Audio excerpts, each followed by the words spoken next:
In a village of Musashi Province, there lived two woodcutters, Mosaku and Minokichi. At the time of which I am speaking, Mosaku was an old man, and Minokichi, his apprentice, was a lad of 18 years. Every day, they went together to a forest situated about 5 miles from their village. On the way to that forest, there is a wide river to cross, and there is a ferry boat. Several times a bridge was built where the ferry is, but the bridge was each time carried away by a flood. No common bridge can resist the current there when the river rises. Mosaku and Minokichi were on their way home, one very cold evening, when a great snowstorm overtook them. They reached the ferry, and they found that the boatman had gone away, leaving his boat on the other side of the river. It was no day for swimming, and the woodcutters took shelter in the ferryman's hut, thinking themselves lucky to find any shelter at all. There was no brazier in the hut, nor any place in which to make a fire. It was only a two-mat hut with a single door, but no window. Mosaku and Minokichi fastened the door and lay down to rest, with their straw raincoats over them. At first they did not feel very cold, and they thought that the storm would soon be over. The old man almost immediately fell asleep, but the boy, Minokichi, lay awake a long time, listening to the awful wind and the continual slashing of the snow against the door. The river was roaring, and the hut swayed and creaked like a junk at sea. It was a terrible storm, and the air was every moment becoming colder, and Minokichi shivered under his raincoat. But at last, in spite of the cold, he too fell asleep. He was awakened by a showering of snow in his face. The door of the hut had been forced open, and by the snowlight, he saw a woman in the room, a woman all in white. She was bending above Mosaku and blowing her breath upon him, and her breath was like a bright white smoke. Almost in the same moment, she turned to Minokichi and stooped over him. He tried to cry out, but found that he could not utter any sound. The white woman bent down over him, lower and lower, until her face almost touched him, and he saw that she was very beautiful, though her eyes made him afraid. For a little time she continued to look at him. Then she smiled, and she whispered, I intended to treat you like the other man, but I cannot help feeling some pity for you because you are so young. You are a pretty boy, Minokichi, and I will not hurt you now. But if you ever tell anybody, even your own mother, about what you have seen this night, I shall know it, and then I will kill you. Remember what I say. With these words, she turned from him and passed through the doorway. Then he found himself able to move, and he sprang up and looked out. But the woman was nowhere to be seen, and the snow was driving furiously into the hut. Minokichi closed the door and secured it by fixing several billets of wood against it. He wondered if the wind had blown it open.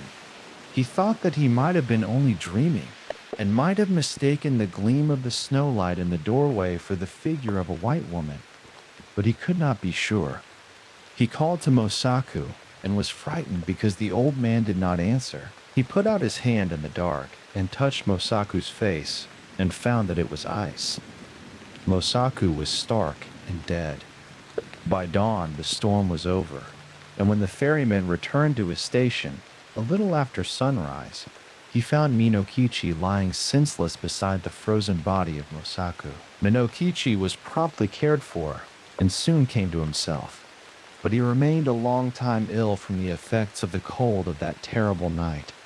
He had been greatly frightened also by the old man's death, but he said nothing about the vision of the woman in white. As soon as he got well again, he returned to his calling, going alone every morning to the forest, and coming back at nightfall with his bundles of wood, which his mother helped him to sell. One evening, in the winter of the following year, as he was on his way home, he overtook a girl who happened to be traveling by the same road.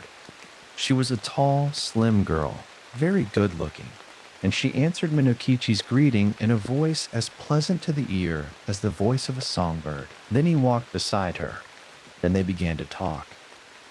The girl said that her name was Oyuki, that she had lately lost both of her parents, and that she was going to Yedo, where she happened to have some poor relations, who might help her to find a situation as a servant. Minokichi soon felt charmed by this strange girl, and the more that he looked at her, the handsomer she appeared to be.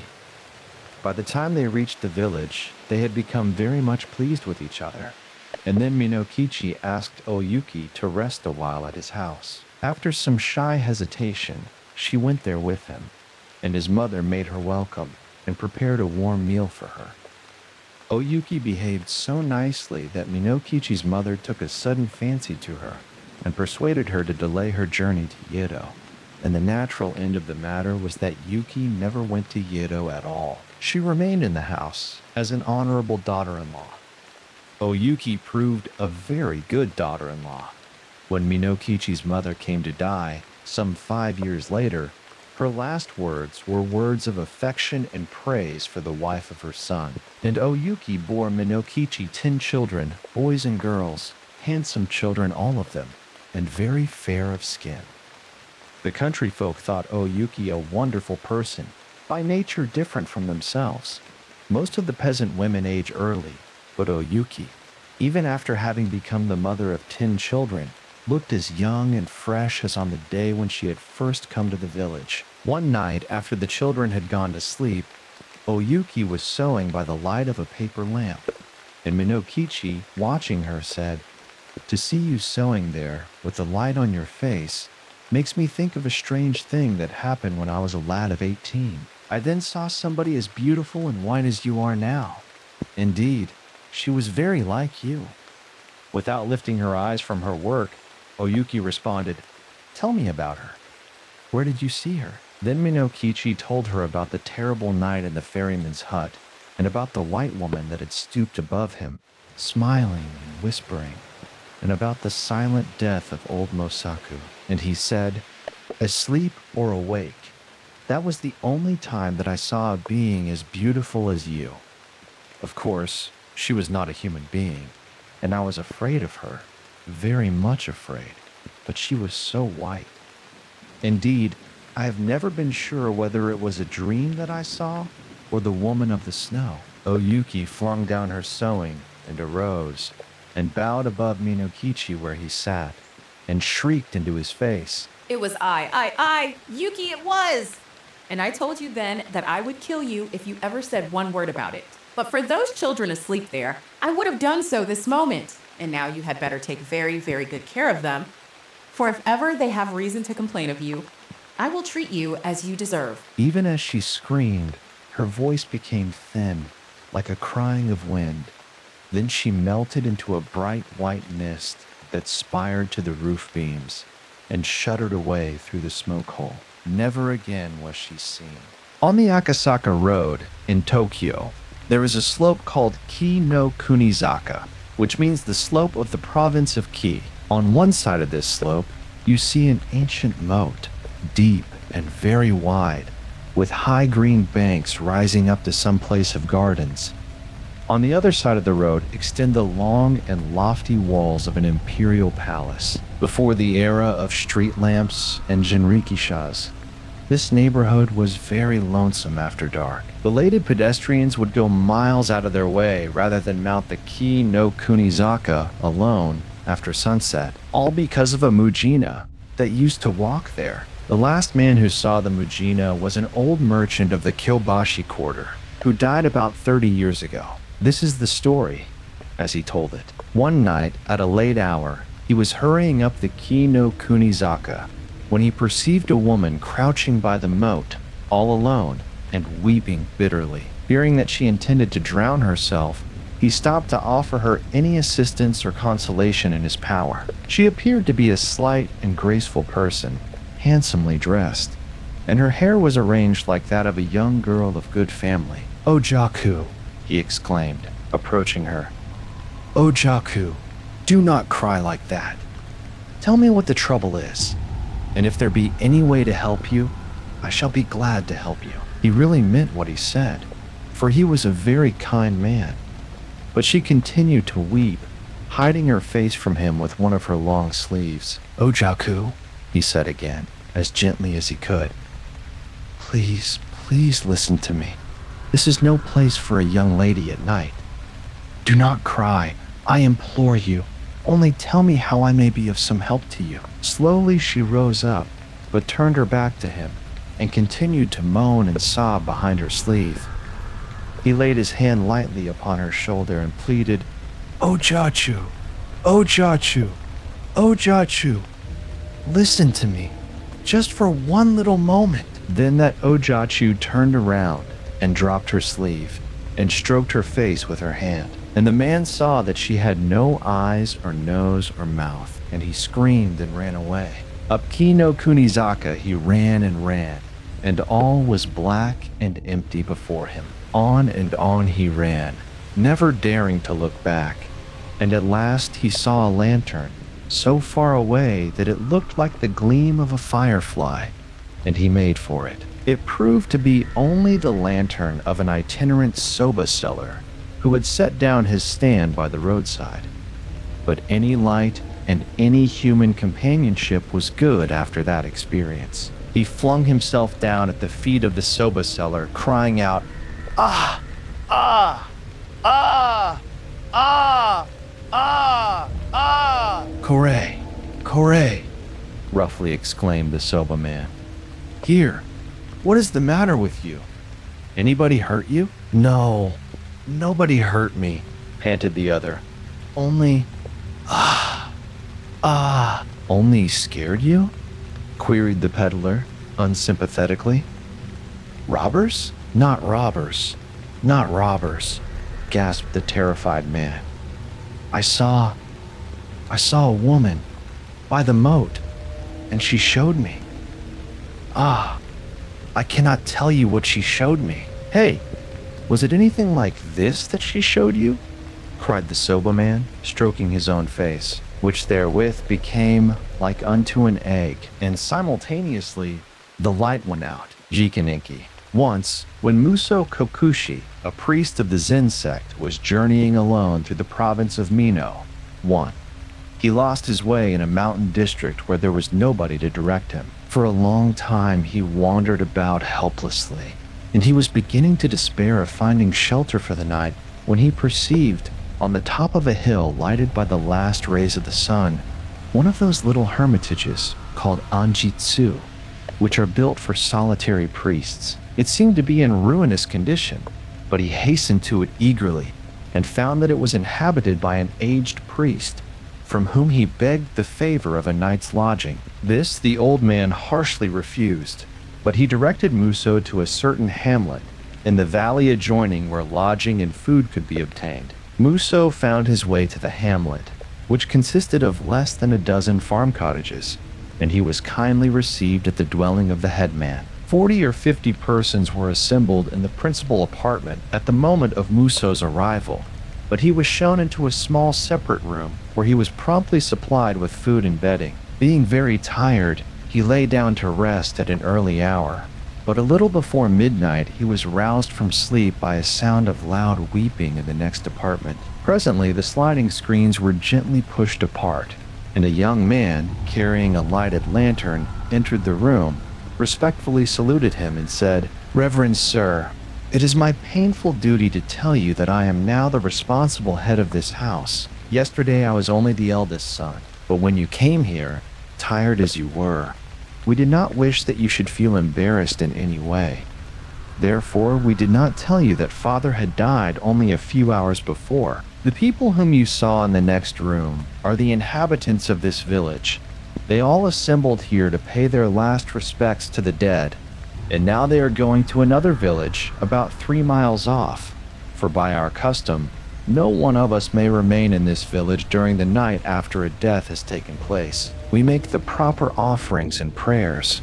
Then we go away, leaving the corpse alone. Strange things always happen in the house where a corpse has thus been left, so we think that it will be better for you to come away with us. We can find you good lodging in the other village, but perhaps As you are a priest, you have no fear of demons or evil spirits, and if you are not afraid of being left alone with the body, you will be very welcome to the use of this poorhouse. However, I must tell you that nobody, except a priest, would dare to remain here tonight." Muso made answer, "For your kind intention and your generous hospitality, I am deeply grateful, but I am sorry that you did not tell me of your father's death when I came.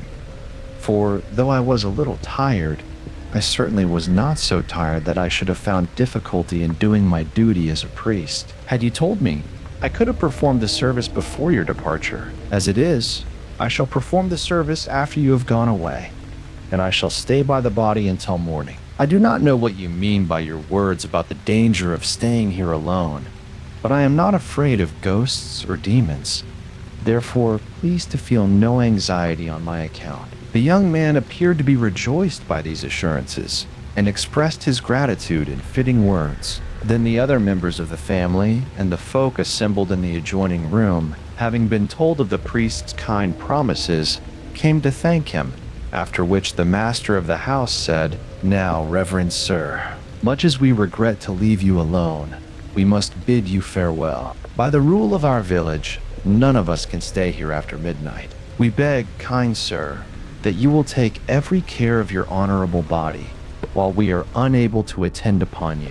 And if you happen to hear or see anything strange during our absence, please tell us of the matter when we return in the morning." All then left the house, except the priest, who went to the room where the dead body was lying. The usual offerings had been set before the corpse, and a small Buddhist lamp, Tomyo, was burning. The priest recited the service and performed the funeral ceremonies, after which he entered into meditation. So meditating he remained through several silent hours, and there was no sound in the deserted village. But when the hush of the night was at its deepest, there noiselessly entered a shape, vague and vast, and in the same moment Musho found himself without power to move or speak. He saw that shape lift the corpse, as with hands, devour it, more quickly than a cat devours a rat, beginning at the head and eating everything, the hair and the bones and even the shroud. And the monstrous thing, having thus consumed the body, turned to the offerings and ate them also. Then it went away, as mysteriously as it had come. When the villagers returned next morning, they found the priest awaiting them at the door of the headman's dwelling. All in turn saluted him, and when they had entered and looked about the room, no one expressed any surprise at the disappearance of the dead body and the offerings. But the master of the house said to Muso, "Reverend sir, you have probably seen unpleasant things during the night. All of us were anxious about you, but now we are very happy to find you alive and unharmed. Gladly we would have stayed with you if it had been possible, but the law of our village, as I told you last evening, obliges us to quit our houses after a death has taken place and to leave the corpse alone. Whenever this law has been broken heretofore, some great misfortune has followed. Whenever it is obeyed, we find that the corpse and the offerings disappear during our absence. Perhaps you have seen the cause." Then Musho told of the dim and awful shape that had entered the death chamber to devour the body and the offerings. No person seemed to be surprised by his narration, and the master of the house observed, "What you have told us, Reverend Sir, agrees with what has been said about this matter from ancient time." Muso then inquired, "Does not the priest on the hill sometimes perform the funeral service for your dead?" "What priest?" the young man asked. "The priest who yesterday evening directed me to this village," answered Muso. "I called at his gore onjitsu on the hill yonder. He refused me lodging, but told me the way here." The listeners looked at each other, as in astonishment, and after a moment of silence, the master of the house said, "Reverend sir, there is no priest and there is no onjitsu on the hill. For the time of many generations, there has not been any resident priest in this neighborhood." Muso said nothing more on the subject, for it was evident that his kind hosts supposed him to have been deluded by some goblin. But after having bidden them farewell and obtained all necessary information as to his road, he determined to look again for the hermitage on the hill, And so, to ascertain whether he had really been deceived, he found the Onjitsu enter score without any difficulty, and this time, its aged occupant invited him to enter. When he had done so, the hermit humbly bowed down before him, exclaiming, "Ah, I am ashamed. I am very much ashamed. I am exceedingly ashamed." "You need not be ashamed for having refused me shelter," said Musou. "You directed me to the village yonder, where I was very kindly treated, and I thank you for that favor." "I can give no man shelter," the recluse made answer, "and it is not for the refusal that I am ashamed. I am ashamed only that you should have seen me in my real shape, for it was I who devoured the corpse and the offerings last night before your eyes. You know, reverend sir, that I am a Jikininki, an eater of human flesh. Have pity upon me, and suffer me to confess the secret fault by which I became reduced to this condition.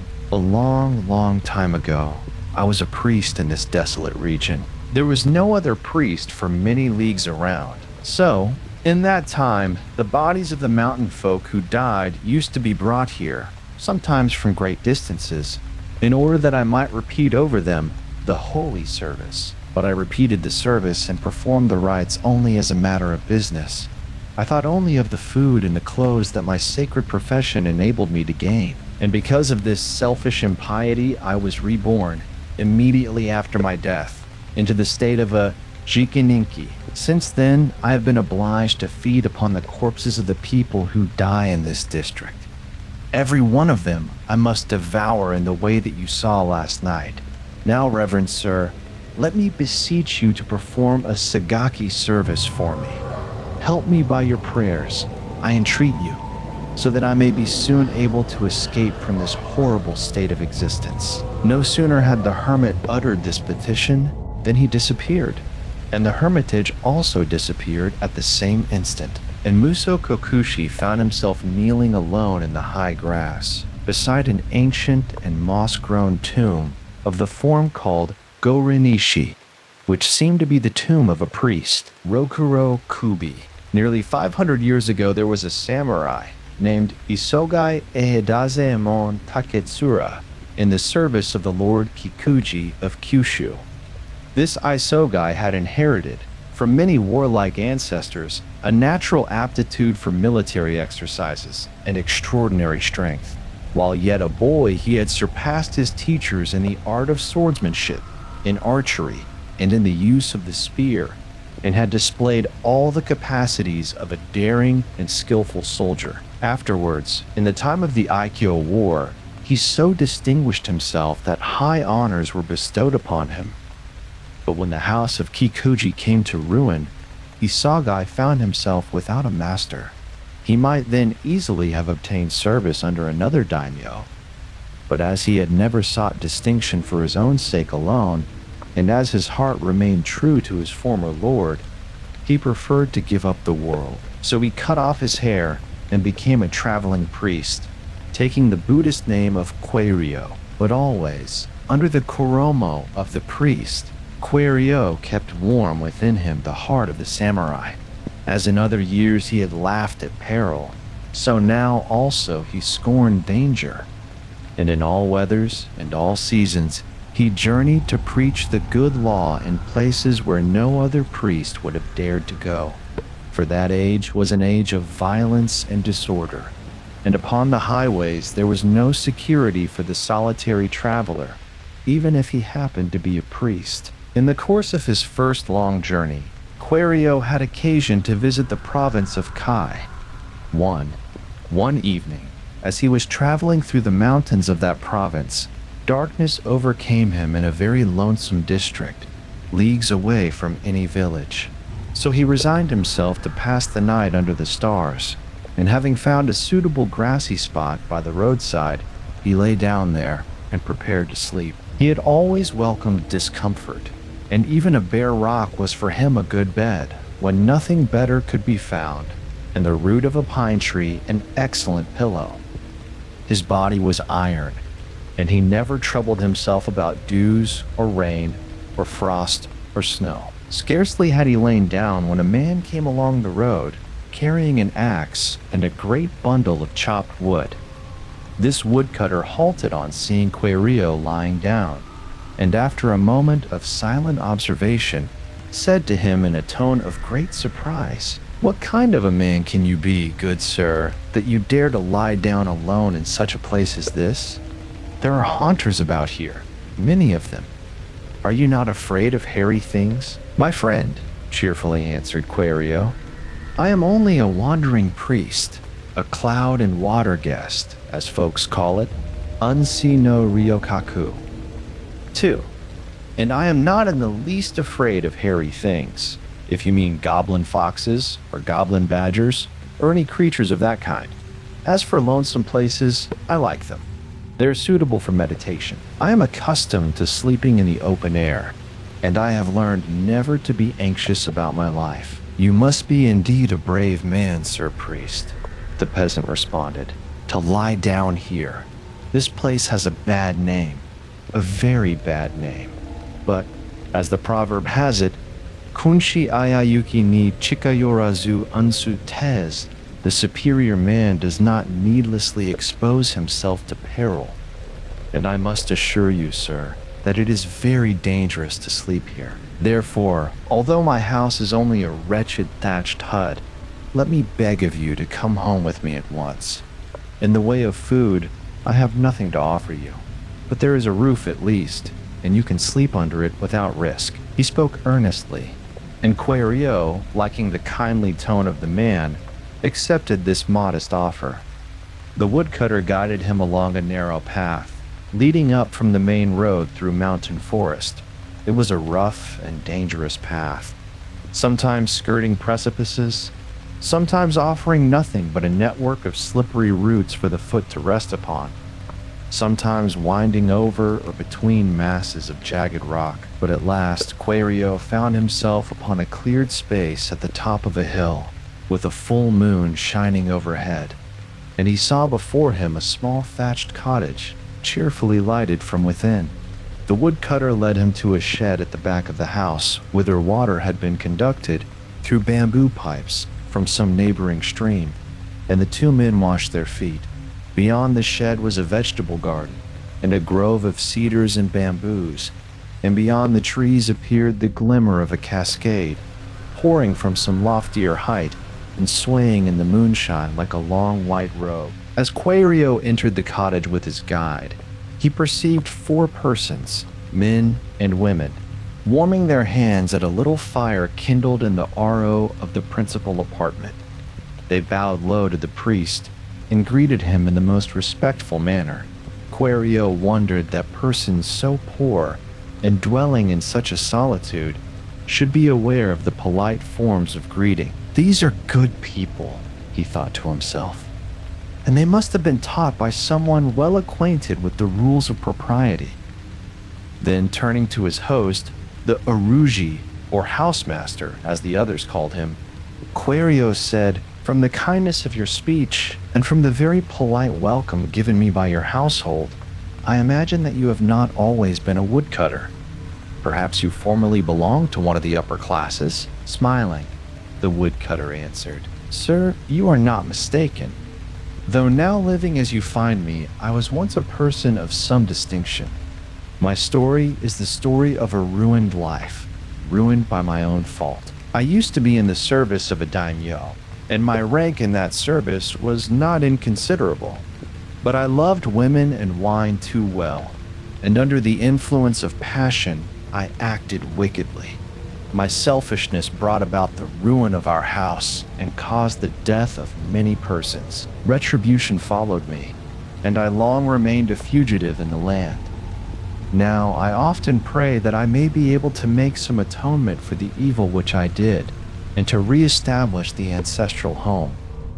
But I fear that I shall never find any way of so doing. Nevertheless, I try to overcome the karma of my errors by sincere repentance, and by helping, as far as I can, those who are unfortunate." Kwaidan was pleased by this announcement of good resolve, and he said to the Aruji, "My friend, I have had occasion to observe that men, prone to folly in their youth, may in after years become very earnest in right living. In the Holy Sutra, it is written that those strongest in wrongdoing can become, by power of good resolve, the strongest in right doing. I do not doubt that you have a good heart, and I hope that better fortune will come to you. Tonight I shall recite the sutra for your sake, and pray that you may obtain the force to overcome the karma of any past errors. With these assurances, Kwaidan bade the Aruji good night, and his host showed him to a very small side room where a bed had been made ready. Then all went to sleep except the priest, who began to read the sutras by the light of a paper lantern. Until a late hour he continued to read and pray. Then he opened a little window in his little sleeping room to take a last look at the landscape before lying down. The night was beautiful. There was no cloud in the sky. There was no wind, and the strong moonlight threw down sharp black shadows of foliage and glittered on the dews of the garden. Shrillings of crickets and bell insects, 3, made a musical tumult, and the sound of the neighboring cascade deepened with the night. Kwaidan felt thirsty as he listened to the noise of the water, and remembering the bamboo aqueduct at the rear of the house, he thought that he could go there and get a drink without disturbing the sleeping household. Very gently he pushed apart the sliding screens that separated his room from the main apartment, and he saw, by the light of the lantern, 5 recumbent bodies without heads. For one instant he stood bewildered, imagining a crime. But in another moment he perceived that there was no blood, and that the headless necks did not look as if they had been cut. Then he thought to himself, either this is an illusion made by goblins, or I have been lured into the dwelling of a Rokuro-Kubi. 4. In the book Soshinki Usper 5, it is written that if one find the body of a Rokuro-Kubi without its head and remove the body to another place, the head will never be able to join itself again to the neck. And the book further says that when the head comes back and finds that its body has been moved, it will strike itself upon the floor 3 times, bounding like a ball, and will pant as in great fear, and presently die. Now, if these be Rokuro-Kubi, they mean me no good, so I shall be justified in following the instructions of the book. He seized the body of the Aruji by the feet, pulled it to the window, and pushed it out. Then he went to the back door, which he found barred, and he surmised that the heads had made their exit through the smoke hole in the roof, which had been left open. Gently unbarring the door, he made his way to the garden, and proceeded with all possible caution to the grove beyond it. He heard voices talking in the grove, and he went in the direction of the voices, stealing from shadow to shadow, until he reached a good hiding place. Then, from behind a trunk, he caught sight of the heads, all 5 of them, flitting about and chatting as they flitted. They were eating worms and insects which they found on the ground or among the trees. Presently the head of the Aruji stopped eating and said, "Ah, that traveling priest who came tonight. How fat all his body is. When we shall have eaten him, our bellies will be well filled. I was foolish to talk to him as I did. It only set him to reciting the sutras on behalf of my soul. To go near him while he is reciting would be difficult, and we cannot touch him so long as he is praying. But as it is now nearly morning, perhaps he has gone to sleep. Some one of you go to the house and see what the fellow is doing." Another head, the head of a young woman, immediately rose up and flitted to the house, lightly as a bat. After a few minutes it came back, and cried out huskily, in a tone of great alarm, "That traveling priest is not in the house. He is gone." But that is not the worst of the matter. He has taken the body of our Aruji, and I do not know where he has put it. At this announcement, the head of the Aruji, distinctly visible in the moonlight, assumed a frightful aspect. Its eyes opened monstrously, its hair stood up bristling, and its teeth gnashed. Then a cry burst from its lips, and weeping tears of rage, it exclaimed, "Since my body has been moved, to rejoin it is not possible. Then I must die, and all through the work of that priest. Before I die, I will get at that priest. I will tear him. I will devour him. And there he is, behind that tree, hiding behind that tree. See him? The fat coward. In the same moment, the head of the Iruji, followed by the other 4 heads, sprang at Kwaidan. But the strong priest had already armed himself by plucking up a young tree, and with that tree, he struck the heads as they came, knocking them from him with tremendous blows. 4 of them fled away, but the head of the Iruji, though battered again and again, desperately continued to bound at the priest, and at last caught him by the left sleeve of his robe. Kwaidan, however, as quickly gripped the head by its topknot and repeatedly struck it.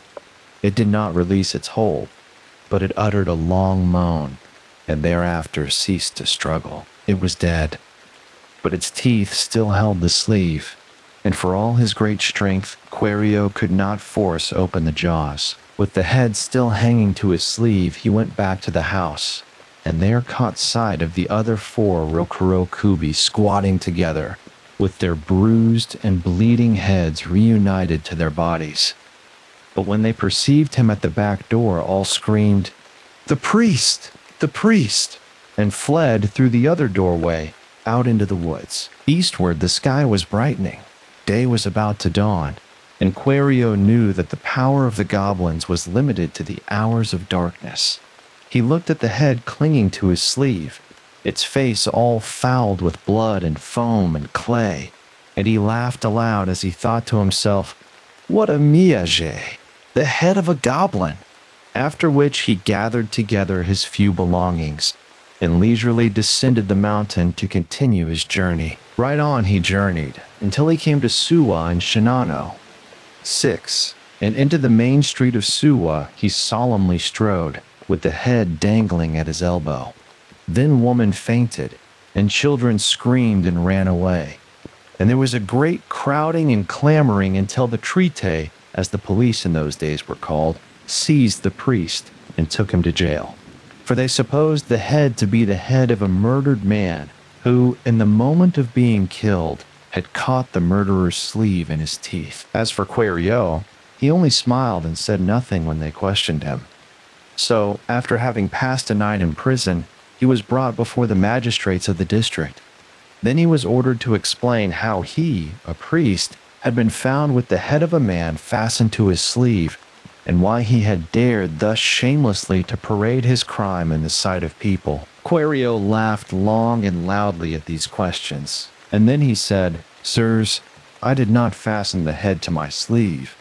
It fastened itself there, much against my will, and I have not committed any crime, for this is not the head of a man. It is the head of a goblin, and if I caused the death of the goblin, I did not do so by any shedding of blood, but simply by taking the precautions necessary to assure my own safety." And he proceeded to relate the whole of the adventure, bursting into another hearty laugh as he told of his encounter with the 5 heads. But the magistrates did not laugh. They judged him to be a hardened criminal, and his story an insult to their intelligence. Therefore, without further questioning, they decided to order his immediate execution. All of them, except one, a very old man. This aged officer had made no remark during the trial, but after having heard the opinion of his colleagues, he rose up and said, "Let us first examine the head carefully, for this, I think, has not yet been done. If the priest has spoken truth, the head itself should bear witness for him. Bring the head here." So the head, still holding in its teeth the goromo that had been stripped from Kwaidan's shoulders, was put before the judges. The old man turned it round and round, carefully examined it, and discovered, on the nape of its neck, several strange red characters. He called the attention of his colleagues to these, and also bade them observe that the edges of the neck nowhere presented the appearance of having been cut by any weapon. On the contrary, the line of leverance was smooth, as the line at which a falling leaf detaches itself from the stem. Then said the elder, "I am quite sure that the priest told us nothing but the truth. This is the head of a Rokuro-Kubi. In the book Nanhoi Butsushi, It is written that certain red characters can always be found upon the nape of the neck of a real Rokuro-Kubi. There are the characters. You can see for yourselves that they have not been painted.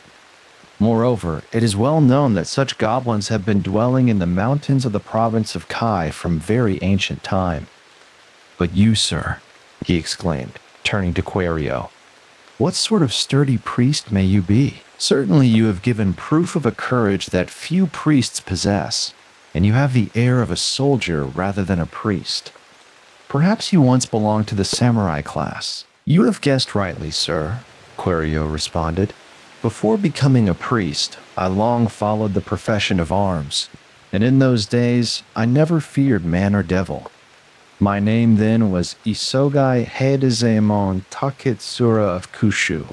There may be some among you who remember it. At the mention of that name, a murmur of admiration filled the courtroom, for there were many present who remembered it, and Quario immediately found himself among friends instead of judges, friends anxious to prove their admiration by fraternal kindness.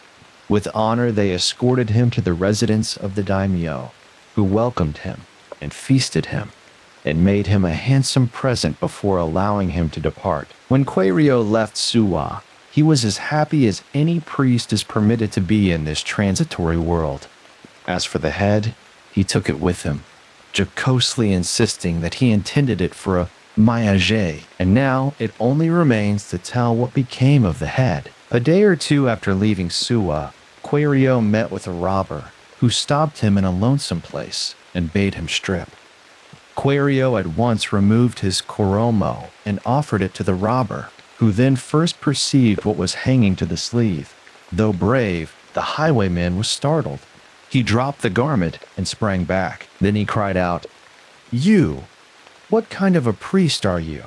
Why, you are a worse man than I am. It is true that I have killed people, but I never walked about with anybody's head fastened to my sleeve."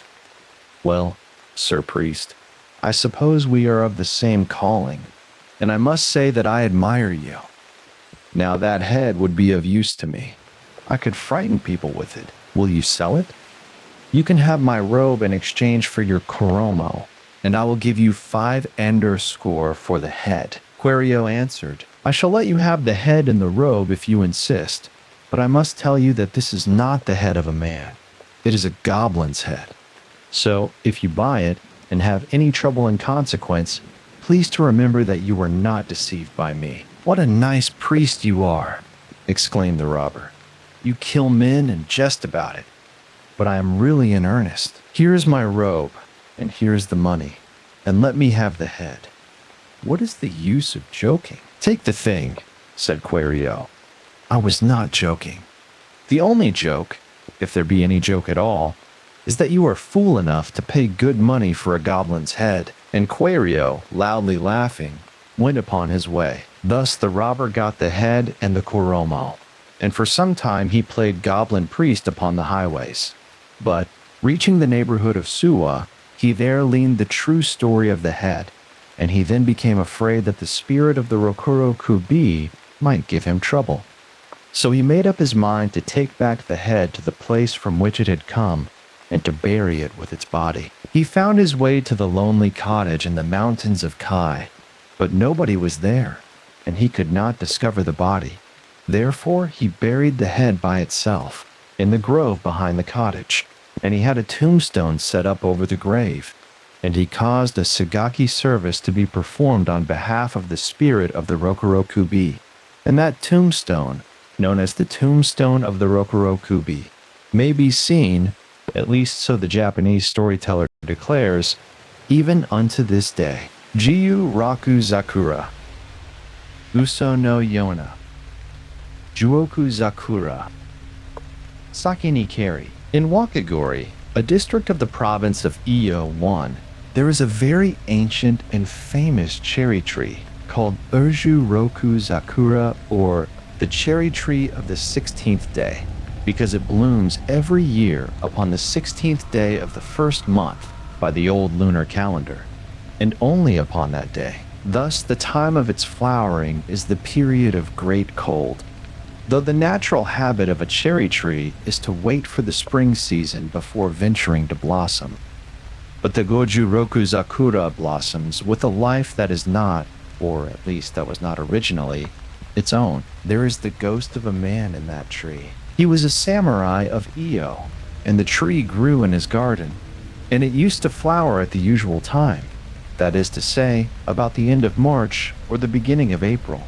He had played under that tree when he was a child, and his parents and grandparents and ancestors had hung to its blossoming branches, season after season for more than 100 years, bright strips of colored paper inscribed with poems of praise. He himself became very old, outliving all his children, and there was nothing in the world left for him to love except that tree.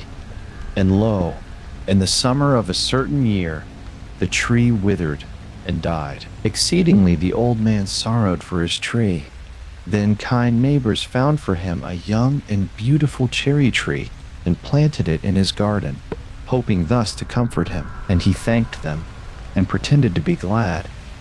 But really his heart was full of pain, for he had loved the old tree so well that nothing could have consoled him for the loss of it. At last there came to him a happy thought. He remembered a way by which the perishing tree might be saved. It was the 16th day of the first month. Along he went into his garden, and bowed down before the withered tree, and spoke to it, saying, "Now deign, I beseech you, once more to bloom, because I am going to die in your stead." For it is believed that one can really give away one's life to another person, or to a creature, or even to a tree, by the favor of the gods. And thus to transfer one's life is expressed by the term Migawari ni tatsu, to act as a substitute. Then under that tree he spread a white cloth and divers coverings, and sat down upon the coverings, and performed harakiri after the fashion of a samurai. And the ghost of him went into the tree and made it blossom in that same hour. And every year it still blooms on the 16th day of the first month, in the season of snow. The Story of Chūgorō. A long time ago there lived in the Kuishikawa quarter of Yedo a hatamoto named Suzuki, whose yashiki was situated on the bank of the Yedogawa, not far from the bridge called Nakanohashi. And among the retainers of this Suzuki there was an ashigaru named Chūgorō. Chūgorō was a handsome lad, very amiable and clever, and much liked by his comrades. For several years, Chūgorō remained in the service of Suzuki, conducting himself so well that no fault was found with him. But at last, the other Kora discovered that Chūgorō was in the habit of leaving the yashiki every night by way of the garden, and staying out until a little before dawn. At first they said nothing to him about this strange behavior, for his absences did not interfere with any regular duty, and were supposed to be caused by some love affair. But after a time he began to look pale and weak, and his comrades, suspecting some serious folly, decided to interfere. Therefore, one evening, just as he was about to steal away from the house, an elderly retainer called him aside and said, "Chūgorō, my lad, we know that you go out every night and stay away until early morning, and we have observed that you are looking unwell. We fear that you are keeping bad company and injuring your health, and unless you can give a good reason for your conduct, we shall think that it is our duty to report this matter to the chief officer. In any case, since we are your comrades and friends, it is but right that we should know why you go out at night, contrary to the custom of this house." Chūgorō appeared to be very much embarrassed and alarmed by these words, but after a short silence he passed into the garden, followed by his comrade. When the two found themselves well out of hearing of the rest, Chūgorō stopped and said, "I will now tell you everything, but I must entreat you to keep my secret. If you repeat what I tell you, some great misfortune may befall me. It was in the early part of last spring, about 5 months ago, that I first began to go out at night on account of a love affair. One evening, when I was returning to the yashiki after a visit to my parents, I saw a woman standing by the riverside, not far from the main gateway. She was dressed like a person of high rank, and I thought it strange that a woman so finely dressed should be standing there alone at such an hour. But I did not think that I had any right to question her, and I was about to pass her by without speaking when she stepped forward and pulled me by the sleeve. Then I saw that she was very young and handsome. "Will you not walk with me as far as the bridge?" she said. "I have something to tell you." Her voice was very soft and pleasant, and she smiled as she spoke, and her smile was hard to resist. So I walked with her toward the bridge, and on the way she told me that she had often seen me going in and out of the yashiki, and had taken a fancy to me. "I wish to have you for my husband," she said. "If you can like me, we shall be able to make each other very happy." I did not know how to answer her, but I thought her very charming. As we neared the bridge, she pulled my sleeve again and led me down the bank to the very edge of the river. "Come in with me," she whispered, and pulled me toward the water. "It is deep there, as you know," and I became all at once afraid of her and tried to turn back. She smiled and caught me by the wrist and said, "Oh, you must never be afraid with me." And somehow, at the touch of her hand, I became more helpless than a child. I felt like a person in a dream who tries to run and cannot move hand or foot. Into the deep water she stepped and drew me with her, and I neither saw nor heard nor felt anything more until I found myself walking beside her through what seemed to be a great palace full of light. I was neither wet nor cold. Everything around me was dry and warm and beautiful. I could not understand where I was, nor how I had come there. The woman led me by the hand. We passed through room after room, through ever so many rooms, all empty but very fine, until we entered into a guest room of 1,000 mats. Before a great alcove, at the farther end, lights were burning, and cushions laid as for a feast.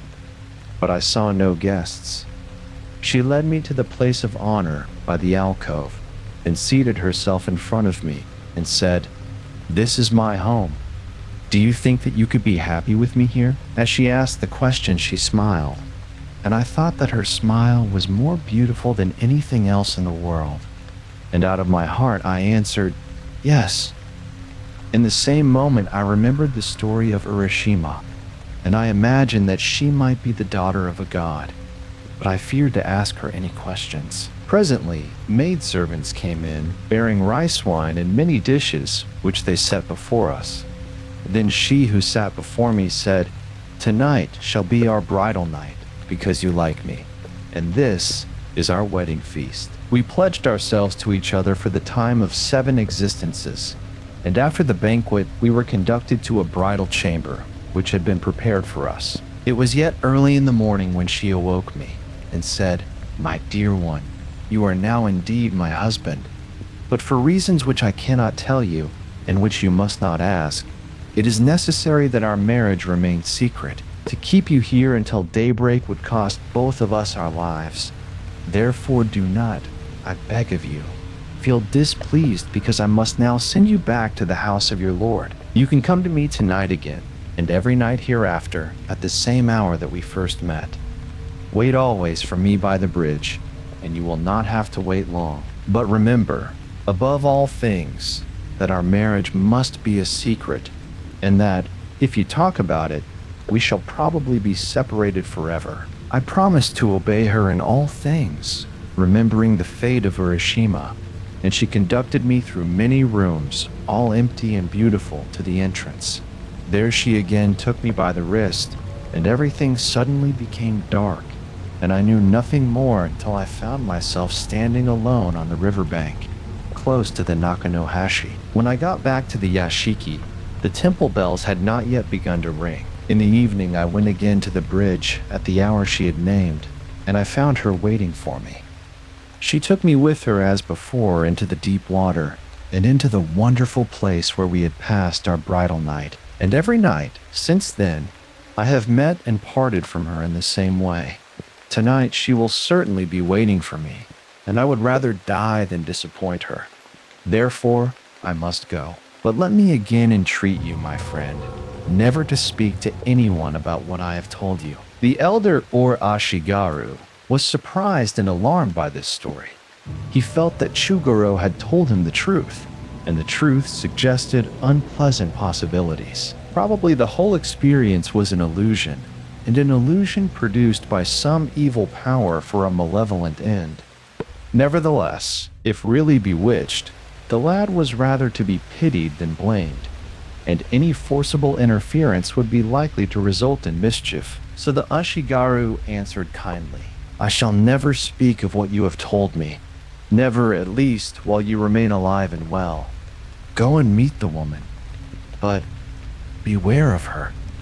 I fear that you are being deceived by some wicked spirit." Chūgorō only smiled at the old man's warning and hastened away. Several hours later, he re-entered the yashiki with a strangely dejected look. "Did you meet her?" whispered his comrade. "No," replied Chūgorō. "She was not there. For the first time, she was not there. I think that she will never meet me again. I did wrong to tell you. I was very foolish to break my promise." The other vainly tried to console him. Chūgorō lay down and spoke no word more. He was trembling from head to foot, as if he had caught a chill. When the temple bells announced the hour of dawn, Chūgorō tried to get up and fell back senseless. He was evidently sick, deathly sick. A Chinese physician was summoned. "Why, the man has no blood," exclaimed the doctor after a careful examination. "There is nothing but water in his veins. It will be very difficult to save him." What maleficence is this? Everything was done that could be done to save Chūgorō's life, but in vain. He died as the sun went down. Then his comrade related the whole story. "Ah, I might have suspected as much," exclaimed the doctor. "No power could have saved him. He was not the first whom she destroyed." "Who is she? Or what is she?" the Ashigaru asked. "A fox woman?" "No. She has been haunting this river from ancient time. She loves the blood of the young." "A serpent woman? A dragon woman?" No. If you were to see her under that bridge by daylight, she would appear to you a very loathsome creature." "But what kind of a creature?" "Simply a frog. A great and ugly frog." Footnote 1. The Ashigaru were the lowest class of retainers in military service. In the Toyama district of the province of Bishu, there formerly lived a young farmer and his wife. Their farm was situated in a lonely place, among the hills. One night, the wife dreamed that her father-in-law, who had died some years before, came to her and said, "Tomorrow I shall be in great danger. Try to save me if you can."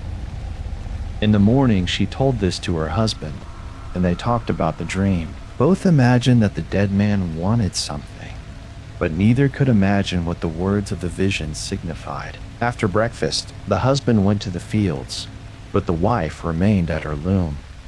Presently, she was startled by a great shouting outside. She went to the door and saw the Jido of the district with a hunting party approaching the farm. While she stood watching them, a pheasant ran by her into the house, and she suddenly remembered her dream. "Perhaps it is my father-in-law," she thought to herself. "I must try to save it." Then, hurrying in after the bird, a fine male pheasant, she caught it without any difficulty, put it into the empty rice pot, and covered the pot with the lid. A moment later, some of the Jido's followers entered and asked her whether she had seen a pheasant. She answered boldly that she had not, but one of the hunters declared that he had seen the bird run into the house. So the party searched for it, peeping into every nook and corner, but nobody thought of looking into the rice pot. After looking everywhere else to no purpose, the men decided that the bird must have escaped through some hole, and they went away. When the farmer came home, his wife told him about the pheasant, which she had left in the rice pot, so that he might see it. "When I caught it," she said, "it did not struggle in the least, and it remained very quiet in the pot. I really think that it is father-in-law." The farmer went to the pot, lifted the lid, and took out the bird. It remained still in his hands, as if tame. and looked at him as if accustomed to his presence. One of its eyes was blind. "Father was blind of one eye," the farmer said. "The right eye. And the right eye of this bird is blind. Really, I think it is Father. See? It looks at us just as Father used to do." Poor Father must have thought to himself, "Now that I am a bird, better to give my body to my children for food than to let the hunters have it. And that explains your dream of last night," he added, turning to his wife with an evil smile as he wrung the pheasant's neck. At the sight of that brutal act, the woman screamed and cried out, "Oh, you wicked man! Oh, you devil! Only a man with the heart of a devil could do what you have done, and I would rather die than continue to be the wife of such a man." And she sprang to the door without waiting even to put on her sandals. He caught her sleeve as she leaped, but she broke away from him and ran out, sobbing as she ran. And she ceased not to run, barefooted, till she reached the town, when she hastened directly to the residence of the Jito. Then, with many tears, she told the Jito everything. Her dream of the night before the hunting, and how she had hidden the pheasant in order to save it, and how her husband had mocked her and had killed it. The Jito spoke to her kindly and gave orders that she should be well cared for, but he commanded his officers to seize her husband. Next day, the farmer was brought up for judgment, and after he had been made to confess the truth concerning the killing of the pheasant, sentence was pronounced. The Jito said to him, "Only a person of evil heart could have acted as you have acted. In the presence of so perverse a being is a misfortune to the community in which he happens to reside. The people under our jurisdiction are people who respect the sentiment of filial piety, and among them you cannot be suffered to live." So the farmer was banished from the district and forbidden ever to return to it on pain of death. But to the woman, the Jito made a donation of land, and at a later time he caused her to be provided with a good husband. Footnote 1. The lord of the district, who acted both as governor and magistrate. A story of divination. I once knew a fortune teller who really believed in the science that he professed. He had learned, as a student of the old Chinese philosophy, to believe in divination long before he thought of practicing it. During his youth, he had been in the service of a wealthy daimyo, but subsequently, like thousands of other samurai, found himself reduced to desperate straits by the social and political changes of Meiji. It was then that he became a fortune teller, an itinerant uranaya, traveling on foot from town to town, and returning to his home rarely more than once a year with the proceeds of his journey. As a fortune teller, he was tolerably successful, chiefly, I think, because of his perfect sincerity and because of a peculiar gentle manner that invited confidence. His system was the old scholarly one. He used the book known to English readers as the Yi King, also a set of ebony blocks which could be so arranged as to form any of the Chinese hexagrams, and he always began his divination with an earnest prayer to the gods. The system itself he held to be infallible in the hands of a master. He confessed that he had made some erroneous predictions, but he said that these mistakes had been entirely due to his own miscomprehension of certain texts or diagrams. To do him justice, I must mention that in my own case, he told my fortune 4 times, his predictions were fulfilled in such wise that I became afraid of them. You may disbelieve in fortune-telling, intellectually scorn it, but something of inherited superstitious tendency lurks within most of us, and a few strange experiences can so appeal to that inheritance as to induce the most unreasoning hope or fear of the good or bad luck promised you by some diviner. Really, to see our future would be a misery. Imagine the result of knowing that there must happen to you, within the next 2 months, some terrible misfortune which you cannot possibly provide against. He was already an old man when I first saw him in Izumo, certainly more than 60 years of age, but looking very much younger. Afterwards, I met him in Osaka, in Kyoto, and in Kobe. More than once, I tried to persuade him to pass the colder months of the winter season under my roof, for he possessed an extraordinary knowledge of traditions and could have been of inestimable service to me in a literary way. But partly because the habit of wandering had become with him a second nature, and partly because of a love of independence as savage as a gypsy's, I was never able to keep him with me for more than 2 days at a time. Every year he used to come to Tokyo, usually in the latter part of autumn. Then for several weeks he would flit about the city from district to district and vanish again. But during these fugitive trips he never failed to visit me, bringing welcome news of Izumo people and places, bringing also some queer little present, generally of a religious kind, from some famous place of pilgrimage. On these occasions, I could get a few hours' chat with him. Sometimes the talk was of strange things seen or heard during his recent journey. Sometimes it turned upon old legends or beliefs. Sometimes it was about fortune-telling. The last time we met, he told me of an exact Chinese science of divination, which he regretted never having been able to learn. Anyone learned in that science, he said, would be able, for example, not only to tell you the exact time at which any post or beam of this house will yield to decay, but even to tell you the direction of the breaking and all its results. I can best explain what I mean by relating a story. The story is about the famous Chinese fortune teller whom we call in Japan Shoko Setsu, and it is written in the book Baikwa Shineki, which is a book of divination.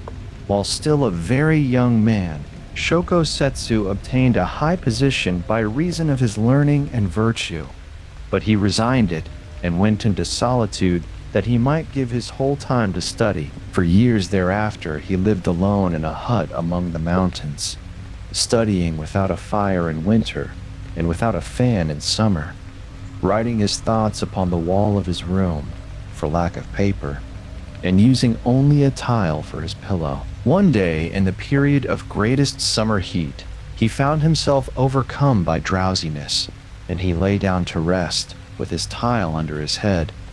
Scarcely had he fallen asleep when a rat ran across his face and woke him with a start. Feeling angry, he seized his tile and flung it at the rat, but the rat escaped unhurt and the tile was broken. Shoko Setsu looked sorrowfully at the fragments of his pillow and reproached himself for his hastiness. Then suddenly he perceived, upon the freshly exposed clay of the broken tile, some Chinese characters between the upper and lower surfaces.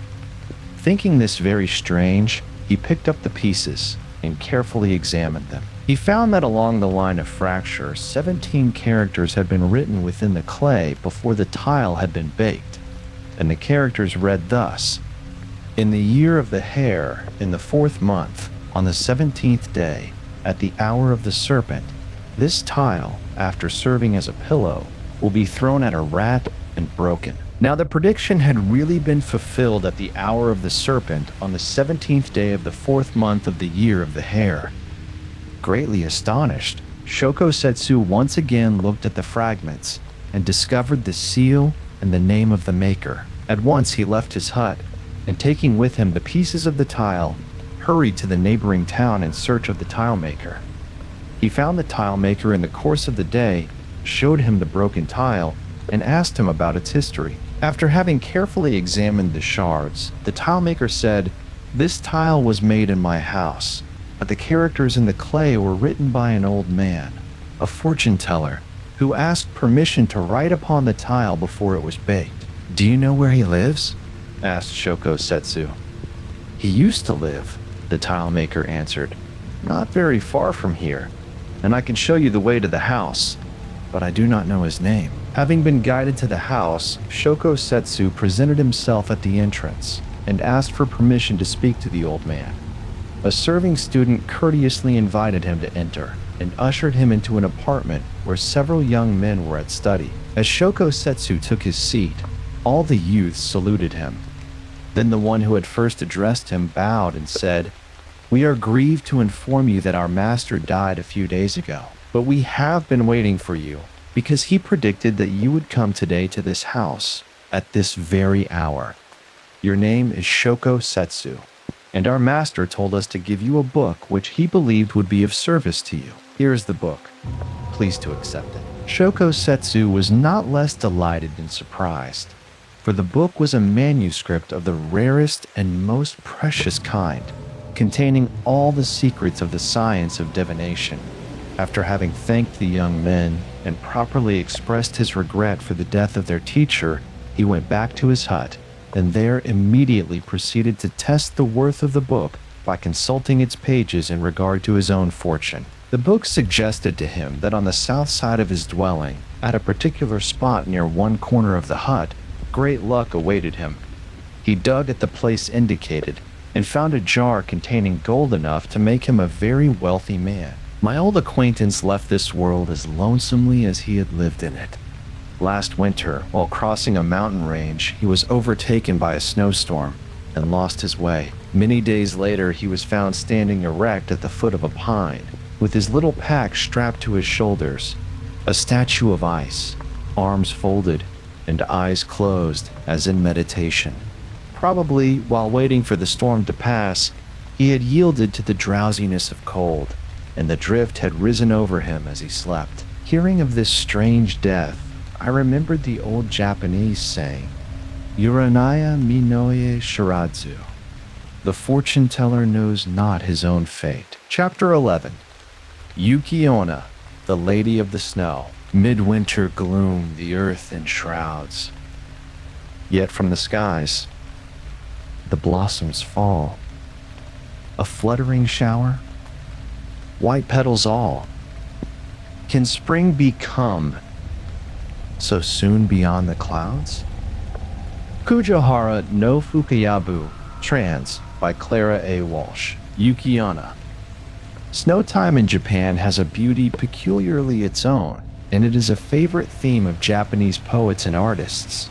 Both, for the most part, treated artistically, as well they may do, seeing that in Nippon the white flakes fall upon the ornate roofs of Buddhist temples, upon the fairy-like bridges, resembling those we have seen on willow-pattern plates, and upon the exquisitely shaped stone lanterns that adorn so many Japanese gardens. The ideal snow scene is to be found in Japan, and because it is so particularly beautiful, it is surprising to find that Yuki-Onna, the Lady of the Snow, is very far from being a benevolent and attractive spirit. All the artistry and poetry of snow vanish in her malignant presence, for she represents death, with attributes not unlike that of a vampire. But Japan is full of sharp and surprising contrasts, and the delicate and beautiful jostle with the ugly and horrible. There is no promise of spring in the long white form of Yuki-Onna, for her mouth is the mouth of death, and her ice-cold lips draw forth the lifeblood of her unfortunate victims, the Snow Bride. Mosaku and his apprentice Minokichi journeyed to a forest some little distance from their village. It was a bitterly cold night when they neared their destination and saw in front of them a cold sweep of water. They desired to cross this river, but the ferryman had gone away, leaving his boat on the other side of the water, and as the weather was too inclement to admit of swimming across the river, they were glad to take shelter in the ferryman's little hut. Mosaku fell asleep almost immediately. He entered this humble but welcome shelter. Minokichi, however, lay awake for a long time, listening to the cry of the wind and the hiss of the snow as it was blown against the door. Minokichi at last fell asleep, to be soon awakened by a shower of snow falling across his face. He found that the door had been blown open, and that standing in the room was a fair woman in dazzlingly white garments. For a moment she stood thus. Then she bent over Mosaku, her breath coming forth like white smoke. After bending thus over the old man for a minute or two, she turned to Minokichi and hovered over him. He tried to cry out, for the breath of this woman was like a freezing blast of wind. She told him that she had intended to treat him as she had done the old man at his side, but forbore on account of his youth and beauty, threatening Minokichi with instant death if he dared to mention to anyone what he had seen. She suddenly vanished. Then Minokichi called out to his beloved master, "Mosaku, Mosaku, wake!" Something very terrible has happened." But there was no reply. He touched the hand of his master in the dark and found it was like a piece of ice. Mosaku was dead. During the next winter, while Minokichi was returning home, he chanced to meet a pretty girl by the name of Yuki. She informed him that she was going to Yedo, where she desired to find a situation as a servant. Minokichi was charmed with this maiden, and he went so far as to ask if she were betrothed. And hearing that she was not, he took her to his own home, and in due time married her. Yuki presented her husband with 10 fine and handsome children, fairer of skin than the average.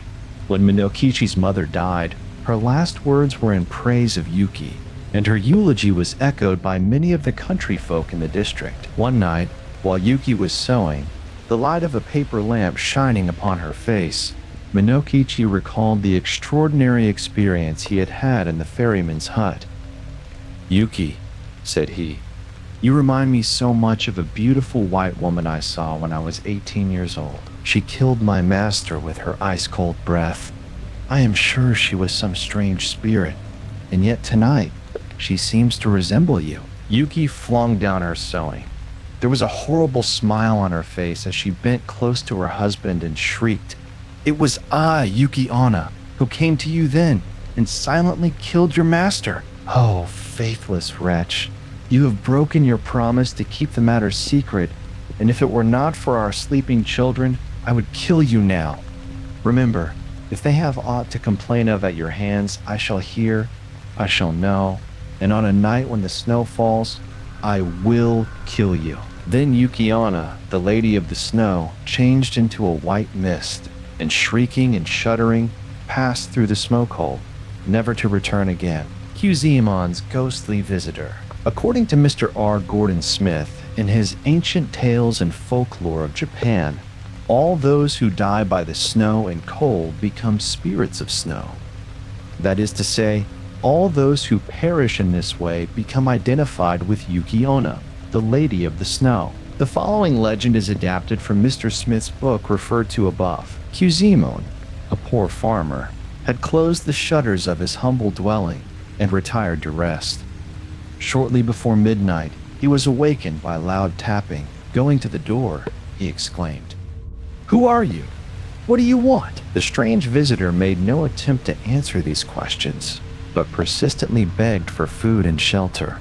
The cautious Kyuzaemon refused to allow the visitor to enter, and having seen that his dwelling was secure, he was about to retire to bed again when he saw standing beside him a woman in white flowing garments, her hair falling over her shoulders. "Where did you leave your Gita?" demanded the frightened farmer. The white woman informed him that she was the visitor who had tapped upon his door.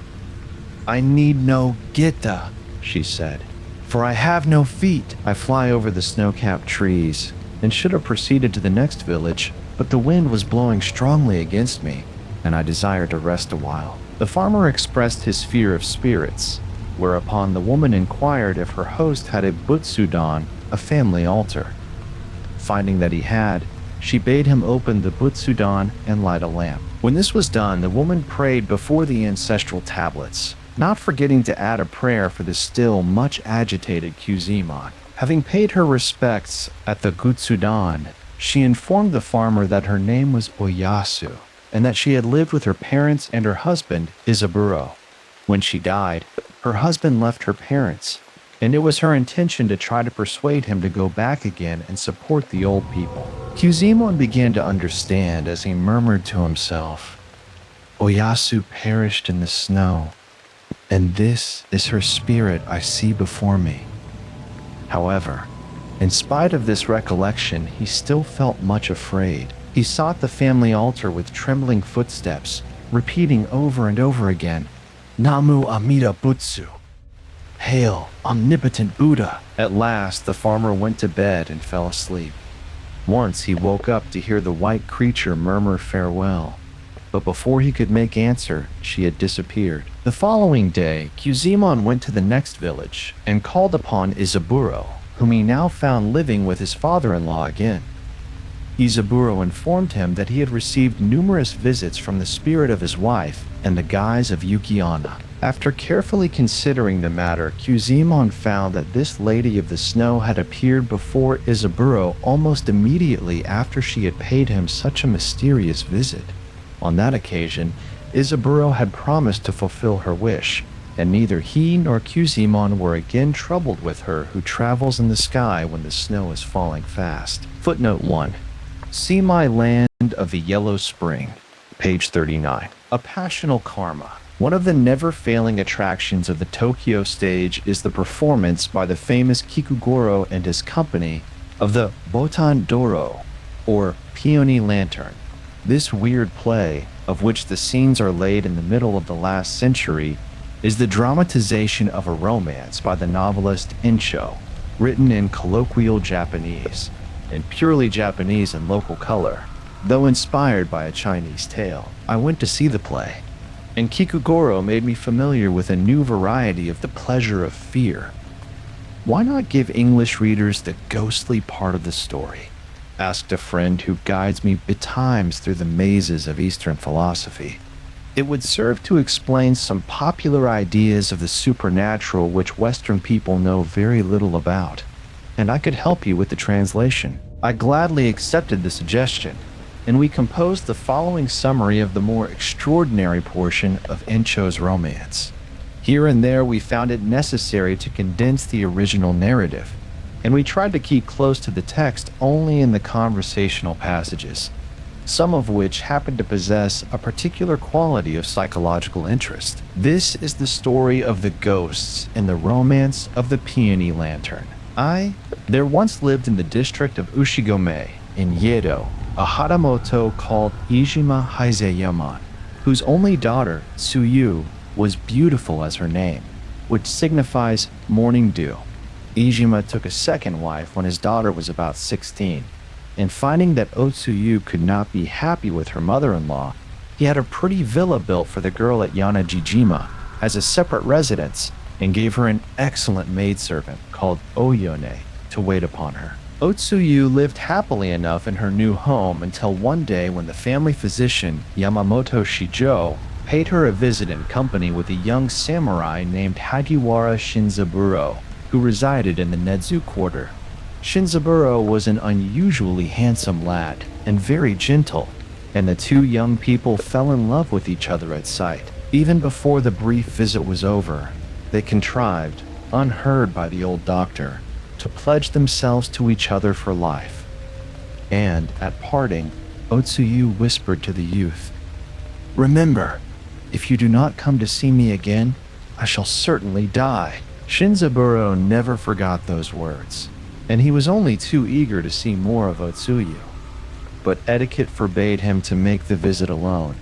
He was obliged to wait for some other chance to accompany the doctor, who had promised to take him to the villa a second time. Unfortunately, the old man did not keep this promise.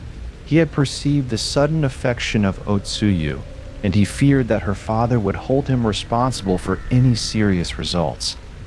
Ijima Haizaemon had a reputation for cutting off heads, and the more Shijo thought about the possible consequences of his introduction of Shinzaburo at the Ijima villa, the more he became afraid.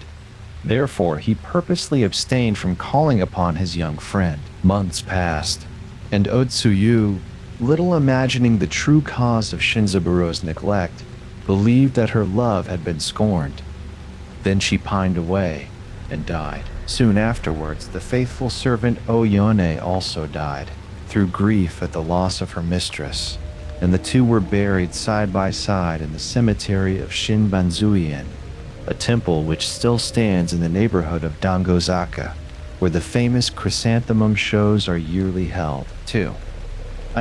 Shinzaburo knew nothing of what had happened, but his disappointment and his anxiety had resulted in a prolonged illness. He was slowly recovering, but still very weak, when he unexpectedly received another visit from Yamamoto Shijo. The old man made a number of plausible excuses for his apparent neglect. Shinzaburo said to him, "I have been sick ever since the beginning of spring. Even now I cannot eat anything." Was it not rather unkind of you never to call? I thought that we were to make another visit together to the house of the Lady Ijima, and I wanted to take to her some little present as a return for our kind reception. Of course, I could not go by myself. Shijo gravely responded, I am very sorry to tell you that the young lady is dead. Dead, repeated Shinzaburo, turning white. Did you say that she is dead? The doctor remained silent for a moment, as if collecting himself. Then he resumed, in the quick, light tone of a man resolved not to take trouble seriously. My great mistake was in having introduced you to her, for it seems that she fell in love with you at once. I am afraid that you must have said something to encourage this affection when you were in that little room together. At all events, I saw how she felt towards you, and then I became uneasy, fearing that her father might come to hear of the matter and lay the whole blame upon me. So, to be quite frank with you, I decided that it would be better not to call upon you, and I purposely stayed away for a long time. But only a few days ago, happening to visit Ijima's house, I heard, to my great surprise, that his daughter had died, and that her servant Oyone had also died. Then, remembering all that had taken place, I knew that the young lady must have died of love for you. Ah, you are really a sinful fellow. Yes, you are. Isn't it a sin to have been born so handsome that the girls die for love of you? Well, we must leave the dead to the dead. It is no use to talk further about the matter. All that you now can do for her is to repeat the Nimbutsu. Goodbye. And the old man retired hastily, anxious to avoid further converse about the painful event for which he felt himself to have been unwittingly responsible. 3. Shinzaburo long remained stupefied with grief by the news of Otsuyu's death. But as soon as he found himself again able to think clearly, he inscribed the dead girl's name upon a mortuary tablet and placed the tablet in the Buddhist shrine of his house and set offerings before it and recited prayers. Every day thereafter he presented offerings and repeated the Nembutsu, and the memory of Otsuyu was never absent from his thought. Nothing occurred to change the monotony of his solitude before the time of the Bon, the great festival of the dead, which begins upon the 13th day of the 7th month. Then he decorated his house and prepared everything for the festival, hanging out the lanterns that guide the returning spirits and setting the food of ghosts on the shorodana, or shelf of souls. And on the first evening of the Bon, after sundown, he kindled a small lamp before the tablet of Otsuyu and lighted the lanterns. The night was clear, with a great moon, and windless, and very warm. Shinzaburo sought the coolness of his veranda. Clad only in a light summer robe, he sat there thinking, dreaming, sorrowing, sometimes fanning himself, sometimes making a little smoke to drive the mosquitoes away. Everything was quiet. It was a lonesome neighborhood, and there were few passers-by. He could hear only the soft rushing of a neighboring stream and the shrilling of night insects. But all at once, this stillness was broken by a sound of women's geta approaching. Karakan, Karakan. And the sound drew nearer and nearer, quickly, till it reached the live hedge surrounding the garden. Then Shinzaburo, feeling curious, stood on tiptoe, so as to look over the hedge, and he saw two women passing. One, who was carrying a beautiful lantern decorated with peony flowers, appeared to be a servant. The other was a slender girl of about 17, wearing a long-sleeved robe embroidered with designs of autumn blossoms. Almost at the same instant, both women turned their faces toward Shinzaburo, and to his utter astonishment, he recognized Otsuyu and her servant Oyone. They stopped immediately, and the girl cried out, "Oh, how strange! Hajiwara-sama!" Shinzaburo simultaneously called to the maid, "Oyone. Ah, you are Oyone. I remember you very well." "Hagiwara-sama!" exclaimed Oyone in a tone of supreme amazement. "Never could I have believed it possible. Sir, we were told that you had died." "How extraordinary!" cried Shinzaburo.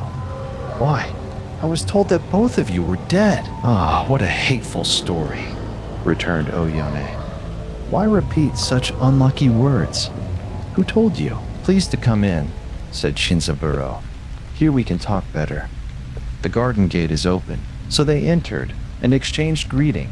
And when Shinzaburo had made them comfortable, he said, I trust that you will pardon my discourtesy in not having called upon you for so long a time.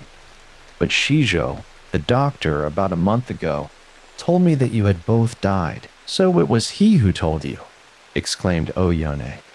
It was very wicked of him to say such a thing. Well, it was also Shijo who told us that you were dead. I think that he wanted to deceive you, which was not a difficult thing to do, because you are so confiding and trustful. Possibly my mistress betrayed her liking for you in some words, which found their way to her father's ears. And in that case, Okuni, the new wife, might have planned to make the doctor tell you that we were dead, so as to bring about a separation. Anyhow, when my mistress heard that you had died, she wanted to cut off her hair immediately and to become a nun. But I was able to prevent her from cutting off her hair, and I persuaded her at last to become a nun only in her heart. Afterwards, her father wished her to marry a certain young man, and she refused. Then there was a great deal of trouble, chiefly caused by Okuni, and we went away from the villa and found a very small house in Yanaka no Sasaki. There we are now, just barely able to live by doing a little private work. My mistress has been constantly repeating the Konenbutsu for your sake. Today, being the first day of the Bon, we went to visit the temples, and we were on our way home, thus late, when this strange meeting happened. Oh, how extraordinary, cried Shinzaburo. Can it be true, or is it only a dream? Here I too have been constantly reciting the Konenbutsu underscore before a tablet with her name upon it. Look! And he showed them Otsuyu's tablet in its place upon the shelf of souls. We are more than grateful for your kind remembrance, returned Oyone, smiling. Now, as for my mistress, she continued, turning towards Otsuyu, who had all the while remained demure and silent, half hiding her face with her sleeve. As for my mistress, she actually says that she would not mind being disowned by her father for the time of 7 existences, or even being killed by him, for your sake. Come! Will you not allow her to stay here tonight? Shinzaburo turned pale for joy. He answered in a voice trembling with emotion, Please remain, but do not speak loud, because there is a troublesome fellow living close by, a nunsomai called Hakuodo Yusai, who tells people's fortunes by looking at their faces. He's inclined to be curious, and it is better that he should not know. The 2 women remained that night in the house of the young samurai, and returned to their own home a little before daybreak. And after that night, they came every night for 7 nights, whether the weather were foul or fair, always at the same hour. And Shinzaburo became more and more attached to the girl, and the twain were fettered, each to each, by that bond of illusion which is stronger than bands of iron. 4. Now there was a man called Tomozo, who lived in a small cottage adjoining Shinzaburo's residence. Tomozo and his wife Omine were both employed by Shinzaburo as servants. Both seemed to be devoted to their young master, and by his help they were able to live in comparative comfort. One night, at a very late hour, Tomozo heard the voice of a woman in his master's apartment, and this made him uneasy. He feared that Shinzaburo, being very gentle and affectionate, might be made the dupe of some cunning wanton, in which event the domestics would be the first to suffer. He therefore resolved to watch, and on the following night he stole on tiptoe to Shinzaburo's dwelling, and looked through a chink in one of the sliding shutters. By the glow of a night lantern within the sleeping room, he was able to perceive that his master and a strange woman were talking together under the mosquito net. At first, he could not see the woman distinctly. Her back was turned to him. He only observed that she was very slim, and that she appeared to be very young, judging from the fashion of her dress and hair. Putting his ear to the chink, he could hear the conversation plainly. The woman said, And if I should be disowned by my father, would you then let me come and live with you? Shinzaburo answered, Most assuredly I would. Nay, I should be glad of the chance. But there is no reason to fear that you will ever be disowned by your father, for you are his only daughter, and he loves you very much. What I do fear is that someday we shall be cruelly separated, she responded softly. Never, never could I even think of accepting any other man for my husband. Even if our secret were to become known and my father were to kill me for what I have done, still, after death itself, I could never cease to think of you, and I am now quite sure that you yourself would not be able to live very long without me. Then clinging closely to him, with her lips at his neck, she caressed him, and he returned her caresses. Tomozo wondered as he listened, because the language of the woman was not the language of a common woman, but the language of a lady of rank. Then he determined at all hazards to get one glimpse of her face, and he crept round the house, backwards and forwards, peering through every crack and chink, and at last he was able to see. But therewith an icy trembling seized him, and the hair of his head stood up, for the face was the face of a woman long dead, and the fingers caressing were fingers of naked bone, and of the body below the waist there was not anything. It melted off into thinnest trailing shadow, where the eyes of the lover deluded saw youth and grace and beauty. There appeared to the eyes of the watcher horror only, and the emptiness of death. Simultaneously another woman's figure, and a weirder, rose up from within the chamber, and swiftly made toward the watcher, as if discerning his presence. Then, in uttermost terror, he fled to the dwelling of Hakuodo Yusai, and knocking frantically at the doors, succeeded in arousing him. 5. Hakuodo Yusai, the Ngor Ninsomai, was a very old man, but in his time he had traveled much, and he had heard and seen so many things that he could not be easily surprised. Yet the story of the terrified Tomozo both alarmed and amazed him. He had read in ancient Chinese books of love between the living and the dead, but he had never believed it possible. Now, however, he felt convinced that the statement of Tomozo was not a falsehood, and that something very strange was really going on in the house of Hagiwara. Should the truth prove to be what Tomozo imagined, then the young samurai was a doomed man. If the woman be a ghost, said Yusai to the frightened servant, if the woman be a ghost, your master must die very soon, unless something extraordinary can be done to save him. And if the woman be a ghost, the signs of death will appear upon his face. For the spirit of the living is yoki and pure. The spirit of the dead is enki and unclean. The one is positive, the other negative. He whose bride is a ghost cannot live, even though in his blood there existed the force of a life of 100 years. That force must quickly perish. Still, I shall do all that I can to save Hagiwara-sama. And in the meantime, Tomozo, say nothing to any other person, not even to your wife, about this matter. At sunrise, I shall call upon your master. 6. When questioned next morning by Yusai, Shinzaburo at first attempted to deny that any women had been visiting the house, but finding this artless policy of no avail, and perceiving that the old man's purpose was altogether unselfish, he was finally persuaded to acknowledge what had really occurred, and to give his reasons for wishing to keep the matter a secret. As for the Lady Ijima, he intended, he said, to make her his wife as soon as possible. Oh, madness! Cried Yusai, losing all patience in the intensity of his alarm. No, sir, that the people who have been coming here, night after night, are dead. Some frightful delusion is upon you. Why, the simple fact that you long supposed Otsuyu to be dead, and repeated the corn nimbutsu for her, and made offerings before her tablet, is itself the proof. The lips of the dead have touched you. The hands of the dead have caressed you. Even at this moment I see in your face the signs of death.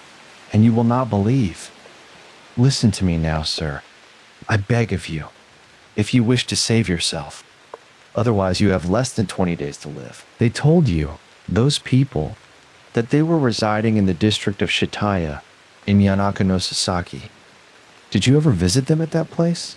No, of course you did not.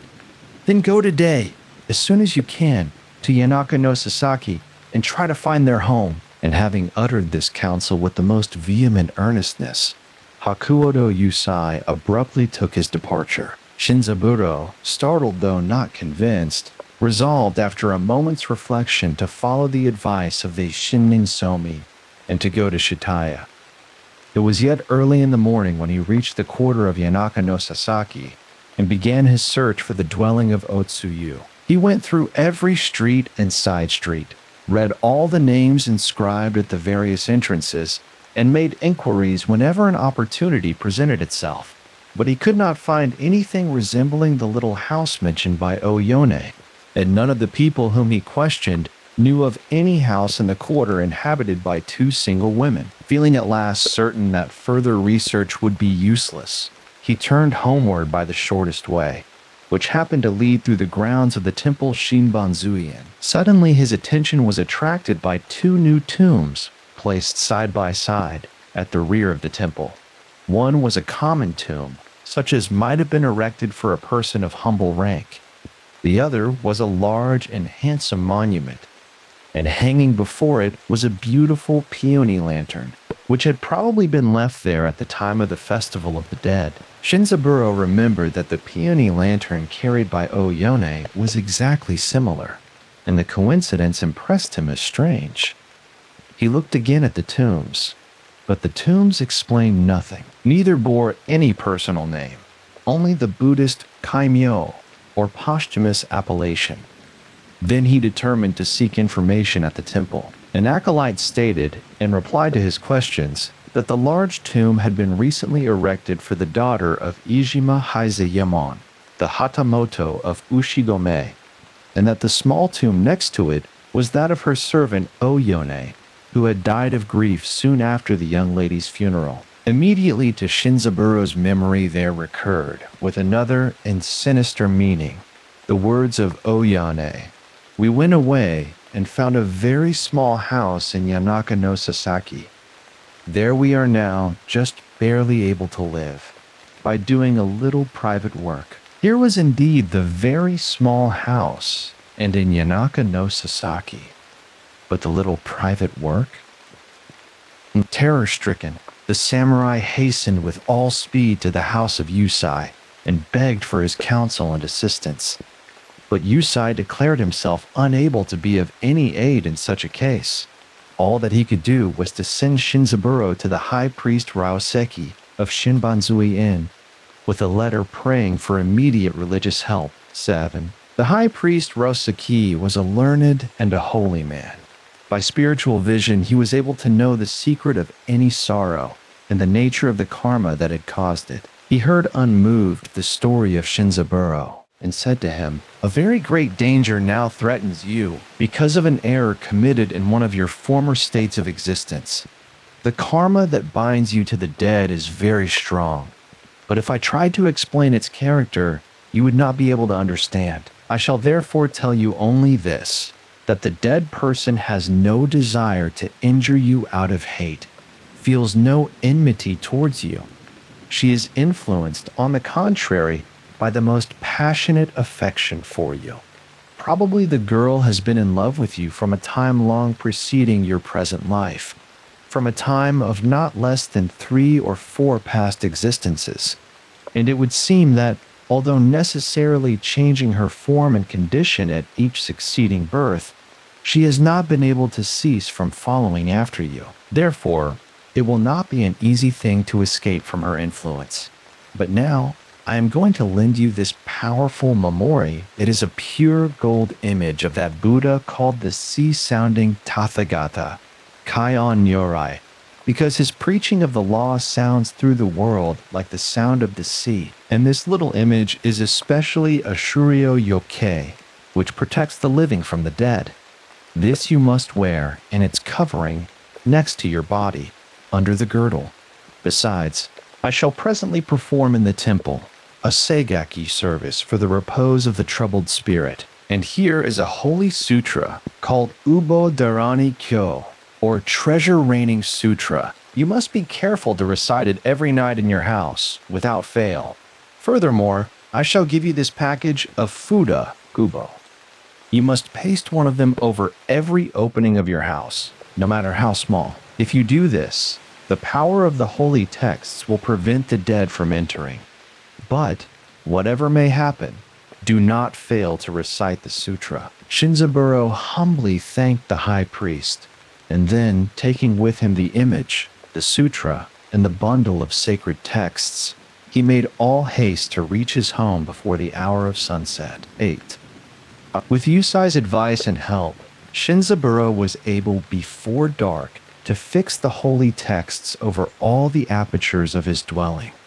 Then the Kornine Somai returned to his own house, leaving the youth alone. Night came, warm and clear. Shinzaburo made fast the doors, bound the precious amulet about his waist, entered his mosquito net, and by the glow of a night lantern began to recite the Ubo Darani Kyo. For a long time he chanted the words, comprehending little of their meaning. Then he tried to obtain some rest. But his mind was still too much disturbed by the strange events of the day. Midnight passed, and no sleep came to him. At last he heard the boom of the great temple bell of Dentsu, and announcing the 8th hour, it ceased. And Shinzaburo suddenly heard the sound of Gita approaching from the old direction, but this time more slowly. Karan, Karan, Karan, Karan! At once a cold sweat broke over his forehead. Opening the sutra hastily, with trembling hand, he began again to recite it aloud. The steps came nearer and nearer, reached the live hedge, stopped. Then, strange to say, Shinzaburo felt unable to remain under his mosquito net. Something stronger even than his fear impelled him to look. And instead of continuing to recite the Ubo Darani Kyo, he foolishly approached the shutters and through a chink peered out into the night. Before the house he saw Otsuyu standing and O-Yone with the Peony-Lantern, and both of them were gazing at the Buddhist texts pasted above the entrance. Never before, not even in what time she lived, had Otsuyu appeared so beautiful, and Shinzaburo felt his heart drawn towards her with a power almost resistless. But the terror of death and the terror of the unknown restrained, and there went on within him such a struggle between his love and his fear that he became as one suffering in the body the pains of the Shonetsu hell. Presently he heard the voice of the maidservant saying, "My dear mistress, there is no way to enter. The heart of Haguara-sama must have changed, for the promise that he made last night has been broken, and the doors have been made fast to keep us out. We cannot go in tonight. It will be wiser for you to make up your mind not to think any more about him, because his feeling towards you has certainly changed. It is evident that he does not want to see you, so it will be better not to give yourself any more trouble for the sake of a man whose heart is so unkind." But the girl answered, weeping, "Oh, to think that this could happen after the pledges which we made to each other. Often I was told that the heart of a man changes as quickly as the sky of autumn. Yet surely the heart of Haguara-sama cannot be so cruel that he should really intend to exclude me in this way. Dear Yonam, please find some means of taking me to him. Unless you do, I will never, never go home again." Thus she continued to plead, veiling her face with her long sleeves, and very beautiful she looked, and very touching. But the fear of death was strong upon her lover. O-Yone at last made answer, "My dear young lady, why will you trouble your mind about a man who seems to be so cruel? Well, let us see if there be no way to enter at the back of the house. Come with me." And taking Otsuyu by the hand, she led her away toward the rear of the dwelling. And there the two disappeared as suddenly as the light disappears when the flame of a lamp is blown out. Night after night, the shadows came at the hour of the ox, and nightly Shinzaburo heard the weeping of Otsuyu. Yet he believed himself saved, little imagining that his doom had already been decided by the character of his dependents. Tommaso had promised Yusai never to speak to any other person, not even to Omine, of the strange events that were taking place. But Tommaso was not long suffered by the haunters to rest in peace. Night after night, Oyone entered into his dwelling and roused him from his sleep, and asked him to remove the ofuda placed over one very small window at the back of his master's house.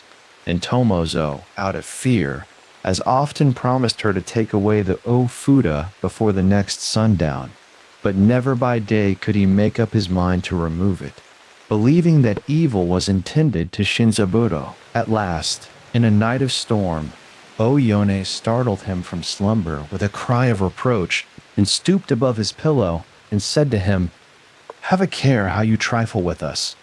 If by tomorrow night you do not take away that text, you shall learn how I can hate." And she made her face so frightful as she spoke that Tommaso nearly died of terror. Omine, the wife of Tommaso, had never till then known of these visits. Even to her husband they had seemed like bad dreams. But on this particular night it chanced that, waking suddenly, she heard the voice of a woman talking to Tommaso. Almost in the same moment the talking ceased, and when Omine looked about her, she saw, by the light of the night lamp, only her husband, shuddering and white with fear. The stranger was gone. The doors were fast.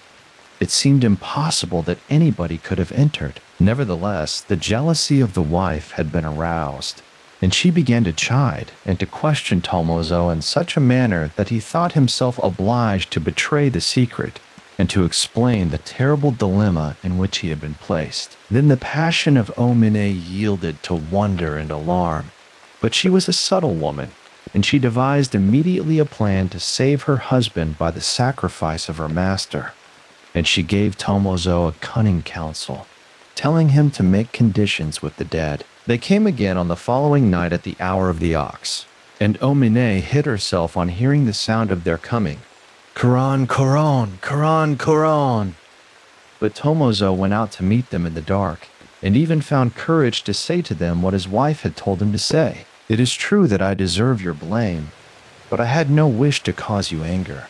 The reason that the fuda has not been taken away is that my wife and I are able to live only by the help of Hagiwara-sama, and that we cannot expose him to any danger without bringing misfortune upon ourselves. But if we could obtain the sum of 100 ryo in gold, we should be able to please you, because we should then need no help from anybody. Therefore, if you will give us 100 ryo, I can take the ofuda away without being afraid of losing our only means of support." When he had uttered these words, Oyone and Otsuyu looked at each other in silence for a moment. Then Oyone said, "Mistress, I told you that it was not right to trouble this man, as we have no just cause of ill will against him. But it is certainly useless to fret yourself about Hagiwara-sama, because his heart has changed towards you. Now once again, my dear young lady, let me beg you not to think any more about him." But Otsuyu, weeping, made answer, "Dear Yoan, whatever may happen, I cannot possibly keep myself from thinking about him. You know that you can get 100 ryo to have the ofuda or story taken off. Only once more, I pray, dear Yoan. Only once more bring me face to face with Hagiwara-sama. I beseech you." And hiding her face with her sleeve, she thus continued to plead. "Oh, why will you ask me to do these things?" responded Oyone. "You know very well that I have no money. But since you will persist in this whim of yours, in spite of all that I can say, I suppose that I must try to find the money somehow, and to bring it here tomorrow night." Then, turning to the faithless Tommaso, she said, "Tommaso, I must tell you that Hagiwara-sama now wears upon his body a mamori called by the name of Kaion Nyorai, and that so long as he wears it, we cannot approach him. So you will have to get that Mamori away from him by some means or other, as well as to remove the Afuda. Tomozo feebly made answer. That also I can do, if you will promise to bring me the 100 Wayo Ryo. Well, mistress, said Oyane, you will wait, will you not, until tomorrow night? Oh, dear Yone, sobbed the other. Have we to go back tonight again without seeing Hagiwara-sama? Ah, it is cruel. And the shadow of the mistress, weeping, was led away by the shadow of the maid. X. Another day went, and another night came, and the dead came with it. But this time no lamentation was heard without the house of Hagiwara, for the faithless servant found his reward at the hour of the ox, and removed the Ofuda. Moreover, he had been able, while his master was at the bath, to steal from its case the golden Mamori, and to substitute for it an image of copper. And he had buried the Kion Nyorai in a desolate field. So the visitants found nothing to oppose their entering. Veiling their faces with their sleeves, they rose and passed, like a streaming of vapor, into the little window from over which the holy text had been torn away. But what happened thereafter within the house, Tomozo never knew. The sun was high before he ventured again to approach his master's dwelling and to knock upon the sliding doors. For the first time in years he obtained no response, and the silence made him afraid. Repeatedly he called, and received no answer. Then, aided by Omine, he succeeded in effecting an entrance and making his way alone to the sleeping room, where he called again in vain. He rolled back the rumbling shutters to admit the light, but still within the house there was no stir. At last he dared to lift a corner of the mosquito net, but no sooner had he looked beneath than he fled from the house with a cry of horror. Shinzaburo was dead, hideously dead, and his face was the face of a man who had died in the uttermost agony of fear. And lying beside him in the bed were the bones of a woman, and the bones of the arms, and the bones of the hands clung fast about his neck. Besides, Hakuodo Yusai, the fortune-teller, went to view the corpse at the prayer of the faithless Tomozo.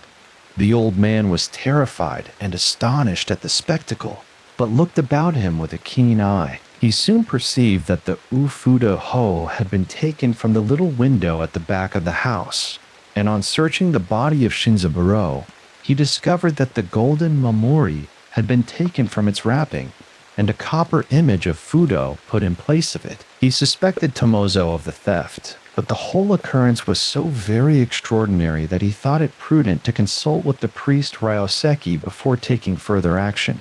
Therefore, after having made a careful examination of the premises, he betook himself to the temple Shinbanzuien as quickly as his aged limbs could bear him. Roshishiki, without waiting to hear the purpose of the old man's visit, at once invited him into a private apartment. You know that you are always welcome here, said Ryoseki.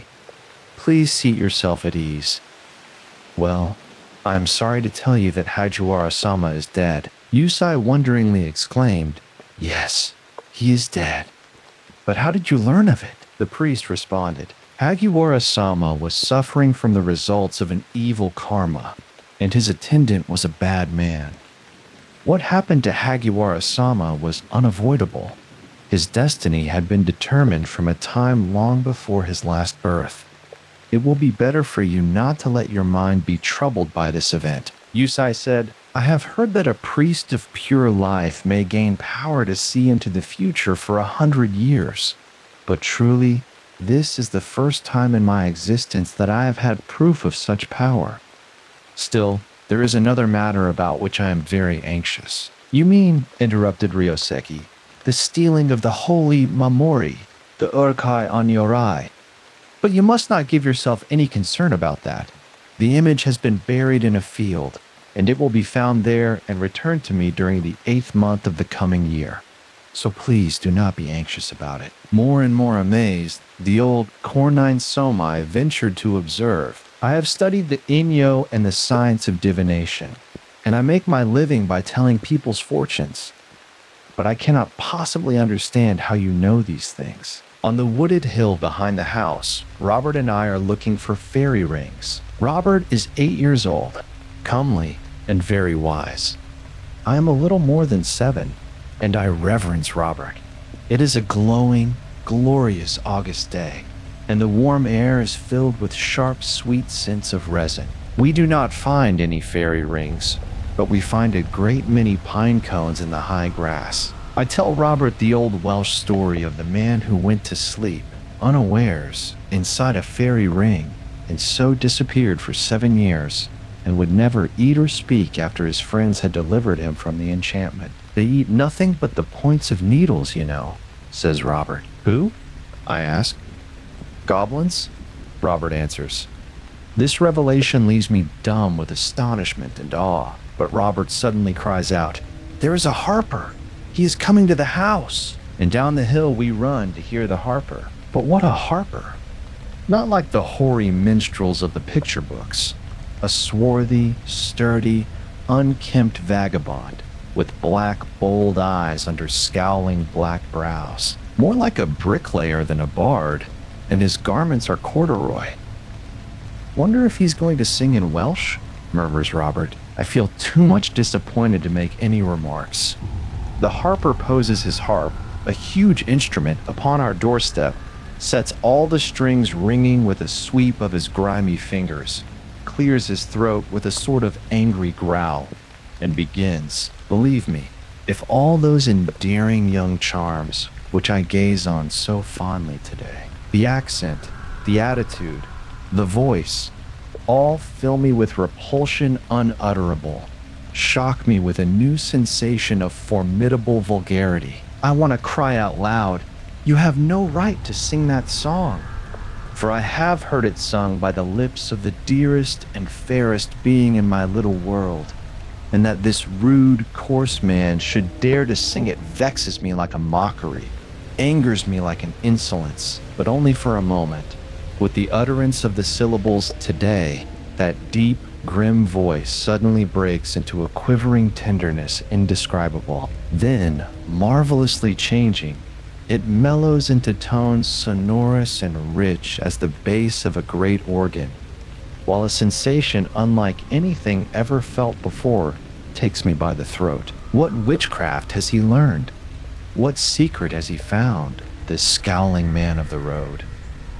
Oh, is there anybody else in the whole world who can sing like that? And the form of the singer flickers and dims, and the house, and the lawn, and all visible shapes of things tremble and swim before me. Yet instinctively, I fear that man. I almost hate him, and I feel myself flushing with anger and shame because of his power to move me thus. He made you cry, Robert compassionately observes, to my further confusion, as the harper strides away, richer by a gift of 6pence taken without thanks. But I think he must be a gypsy. Gypsies are bad people, and they are wizards.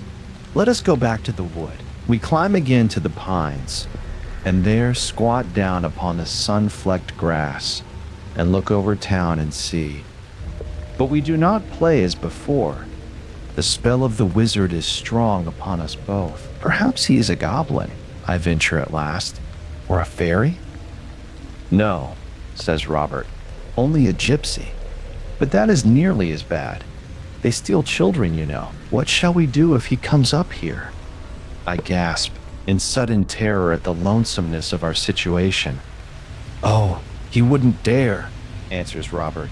Not by daylight, you know. Only yesterday, near the village of Takata, I noticed a flower which the Japanese call by nearly the same name as we do, Hi-Mawari, the sunward turning. And over the space of 40 years there thrilled back to me the voice of that wandering harper, as the sunflower turns on her god when he sets, the same look that she turned when he rose. Again I saw the sun-flecked shadows on that far Welsh hill, and Robert for a moment again stood beside me, with his girl's face and his curls of gold. We were looking for fairy rings, but all that existed of the real Robert must long ago have suffered a sea change into something rich and strange. Greater love hath no man than this, that a man laid down his life for his friend more than 700 years ago at Dan no Ura in the Straits of Shimonoseki was fought the last battle of the long contest between the Heike,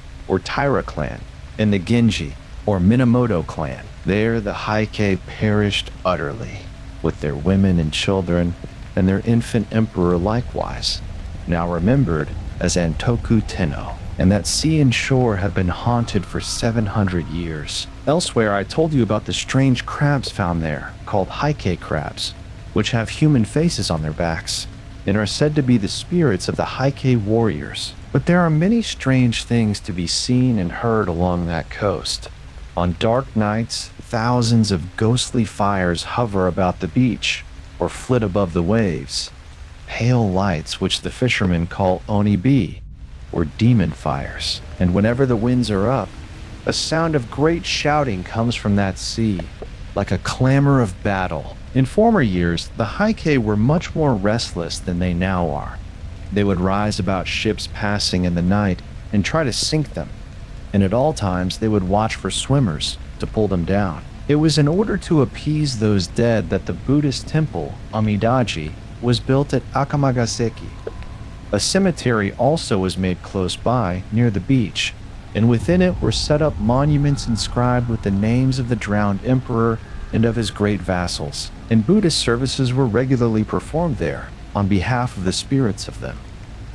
After the temple had been built and the tombs erected, the Heike gave less trouble than before, but they continued to do queer things at intervals, proving that they had not found the perfect peace. Some centuries ago, there lived at Akamagaseki a blind man named Hoichi, who was famed for his skill in recitation and in playing upon the biwa. From childhood, he had been trained to recite and to play, and while yet a lad, he had surpassed his teachers.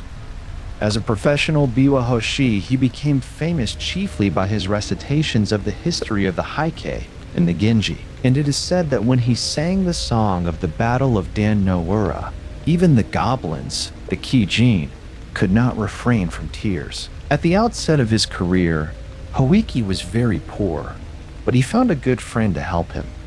The priest of the Amidaji was fond of poetry and music, and he often invited Hoichi to the temple to play and recite. Afterwards, being much impressed by the wonderful skill of the lad, the priest proposed that Hoichi should make the temple his home, and this offer was gratefully accepted. Hoichi was given a room in the temple building, and in return for food and lodging, he was required only to gratify the priest with a musical performance on certain evenings when otherwise disengaged. One summer night, the priest was called away to perform a Buddhist service at the house of a dead parishioner, and he went there with his acolyte, leaving Hoichi alone in the temple. It was a hot night, and the blind man sought to cool himself on the veranda before his sleeping room.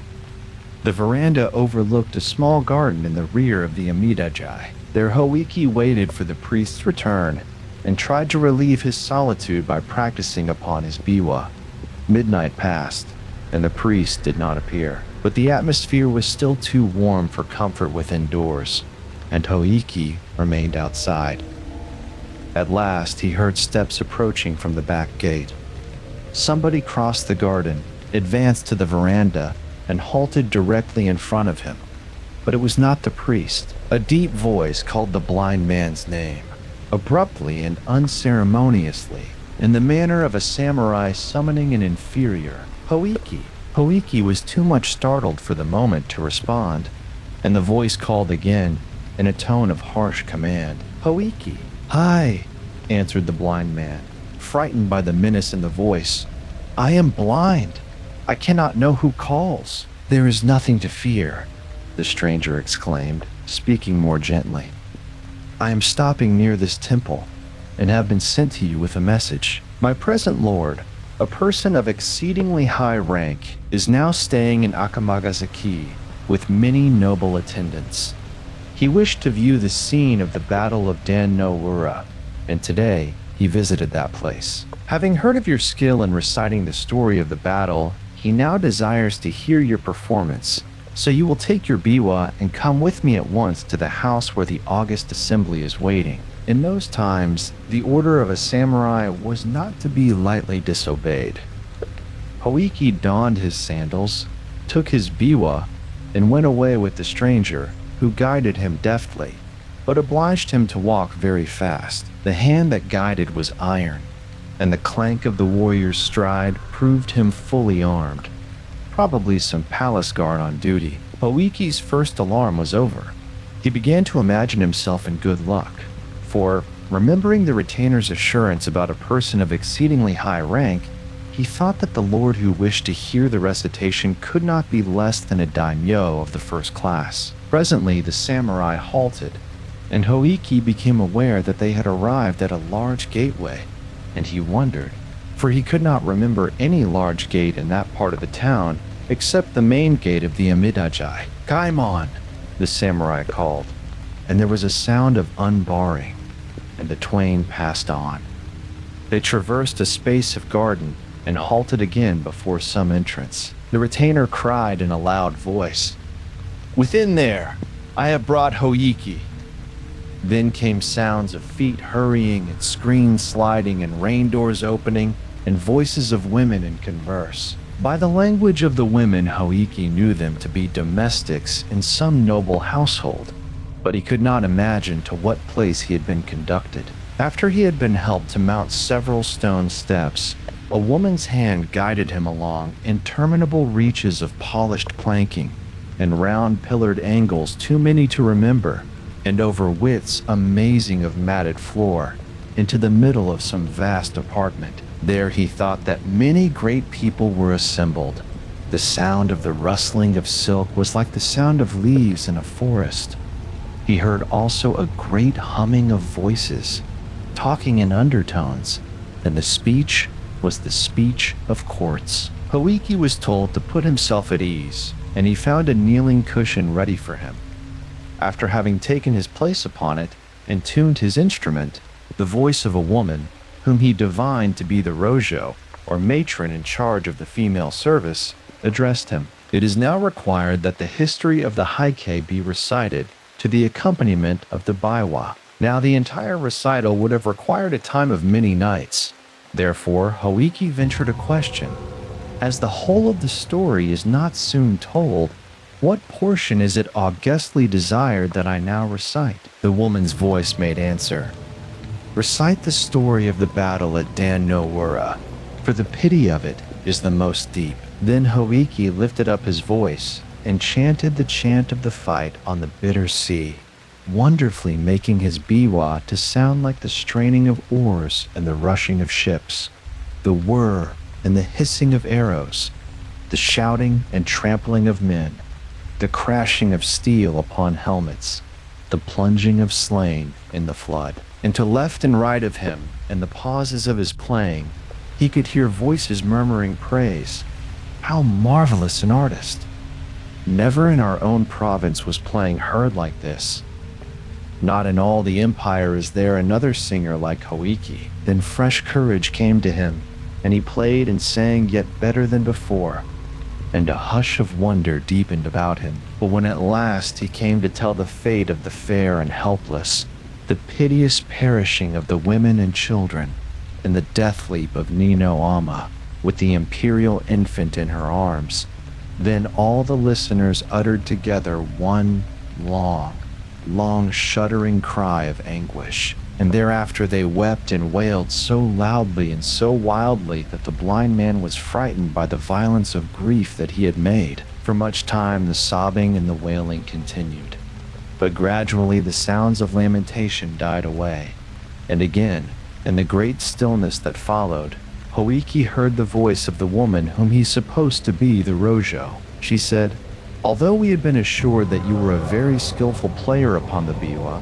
and without an equal in recitative, we did not know that anyone could be so skillful as you have proved yourself tonight. Our Lord has been pleased to say that he intends to bestow upon you a fitting reward, but he desires that you shall perform before him once every night for the next 6 nights, after which time he will probably make his August return journey. There is another matter about which I have been ordered to inform you.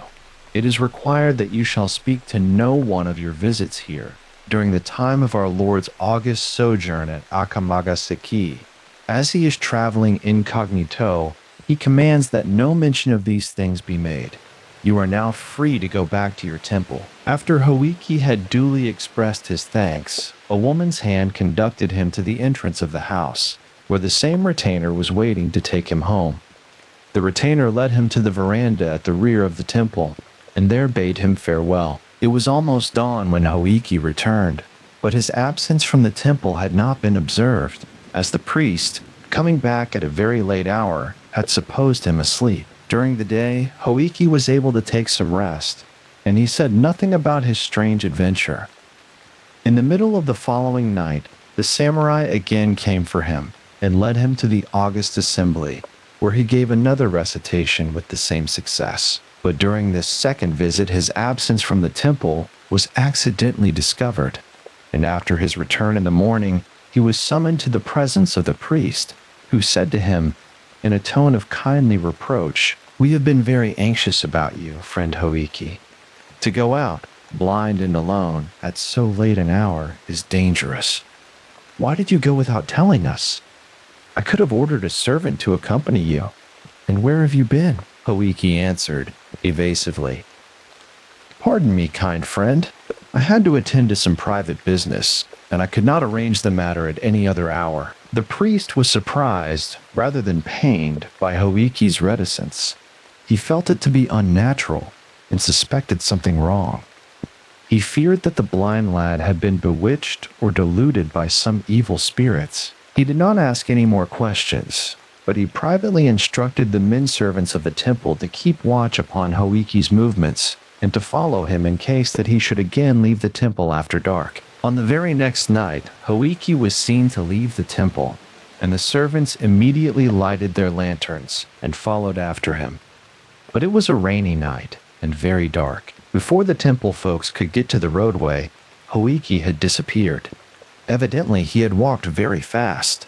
A strange thing, considering his blindness, for the road was in a bad condition. The men hurried through the streets, making inquiries at every house which Hoiki was accustomed to visit, but nobody could give them any news of him. At last, as they were returning to the temple by way of the shore, they were startled by the sound of a biwa, furiously played in the cemetery of the Amidaji, except for some ghostly fires, such as usually flitted there on dark nights. All was blackness in that direction, but the men at once hastened to the cemetery, and there, by the help of their lanterns, they discovered Hoiki, sitting alone in the rain before the memorial tomb of Entoku Tenno, making his biwa resound, and loudly chanting the chant of the Battle of Dan-no-ura. And behind him, and about him, and everywhere above the tombs, the fires of the dead were burning like candles. Never before had so great a host of Onibi appeared in the sight of mortal man. "Hoiki-san! Hoiki-san!" the servants cried. "You are bewitched! Hoiki-san!" But the blind man did not seem to hear. Strenuously he made his biwa to rattle and ring and clang. More and more wildly he chanted the chant of the Battle of Dan-no-ura. They caught hold of him.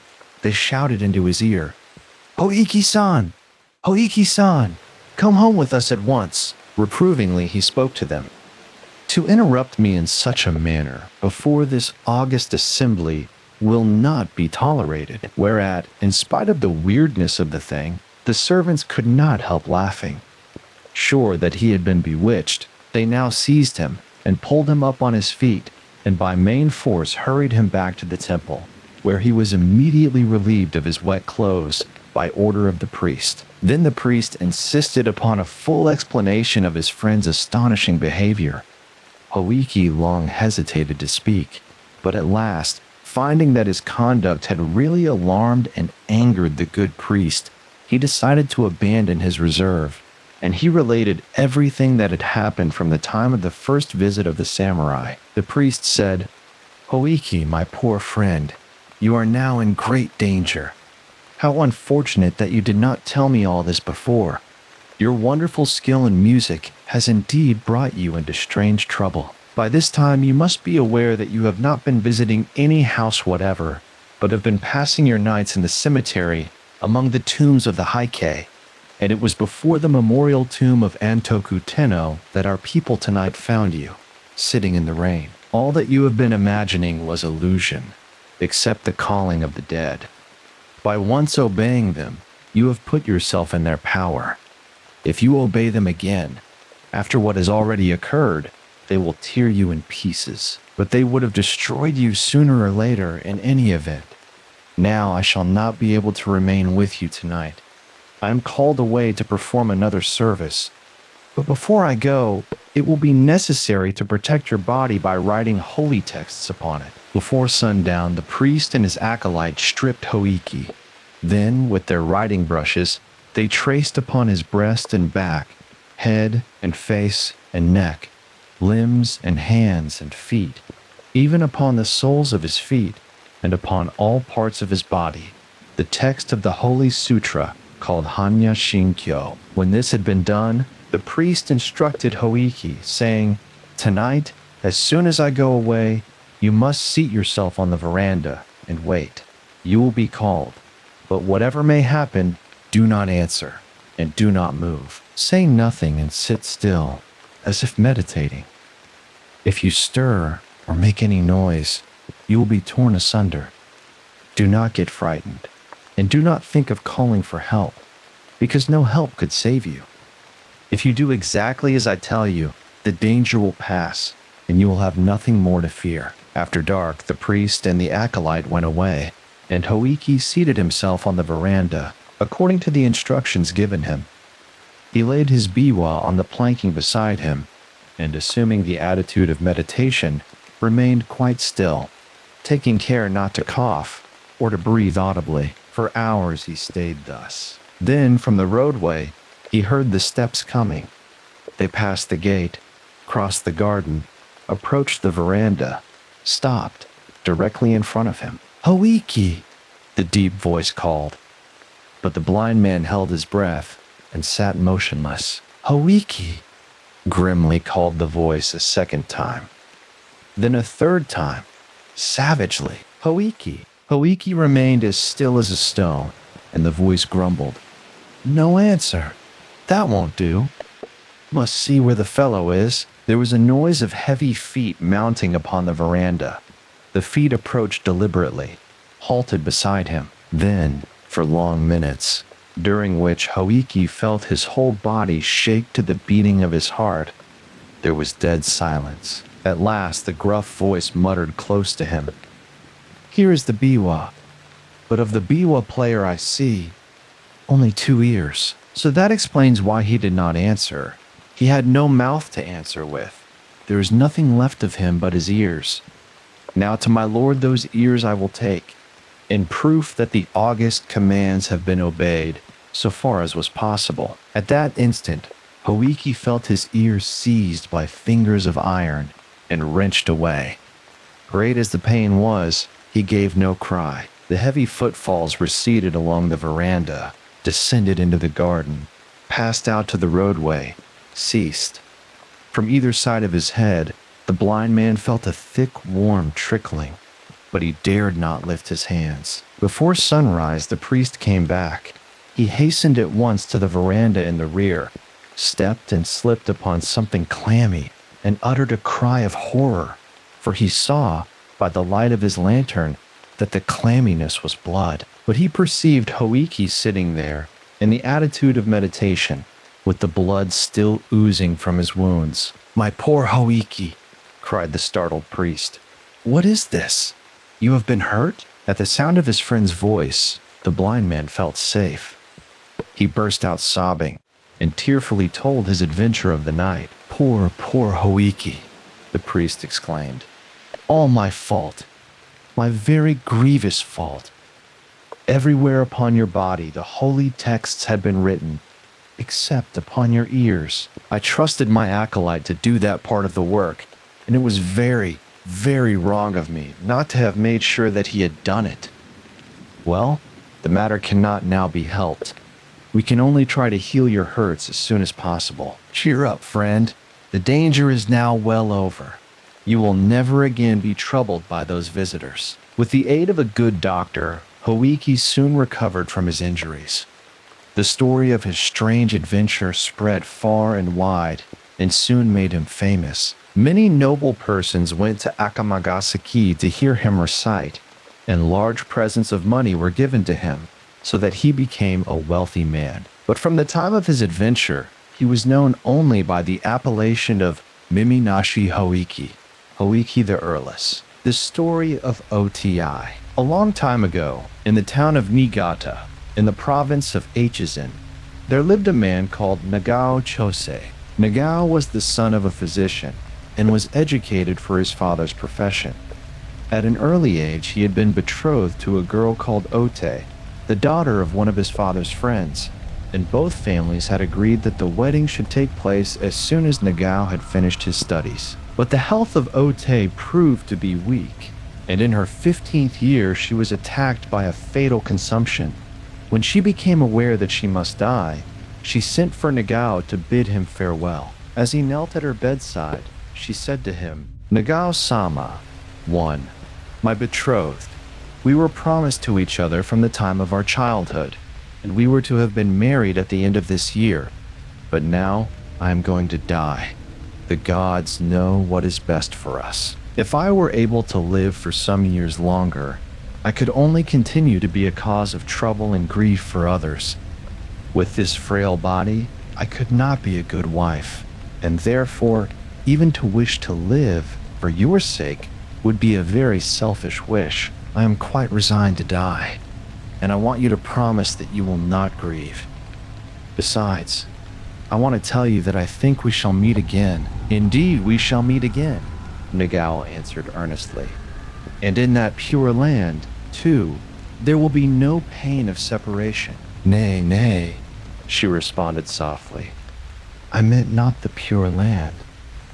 I believe that we are destined to meet again in this world, although I shall be buried tomorrow." Nagao looked at her wonderingly and saw her smile at his wonder. She continued in her gentle, dreamy voice, "Yes, I mean in this world, in your own present life, Nagao-sama, providing indeed that you wish it. Only for this thing to happen, I must again be born a girl and grow up to womanhood. So you would have to wait. 15, 16 years? That is a long time.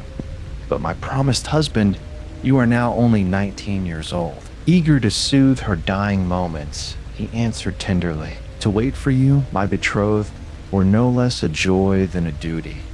We are pledged to each other for the time of 7 existences." "But you doubt?"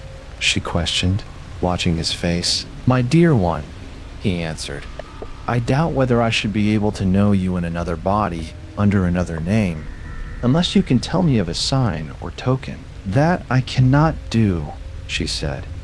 "Only the gods and the Buddhas know how and where we shall meet. But I am sure, very, very sure, that if you be not unwilling to receive me, I shall be able to come back to you. Remember these words of mine." She ceased to speak, and her eyes closed. She was dead. Nagao had been sincerely attached to O-Tei, and his grief was deep. He had a mortuary tablet made, inscribed with her Zokumyo, and he placed the tablet in his gore Utsudan Men, and every day set offerings before it. He thought a great deal about the strange things that O-Tei had said to him just before her death, and in the hope of pleasing her spirit, he wrote a solemn promise to wed her if she could ever return to him in another body. This written promise he sealed with his seal, and placed in the Butsudan beside the mortuary tablet of O-Tei. Nevertheless, as Nagao was an only son, it was necessary that he should marry.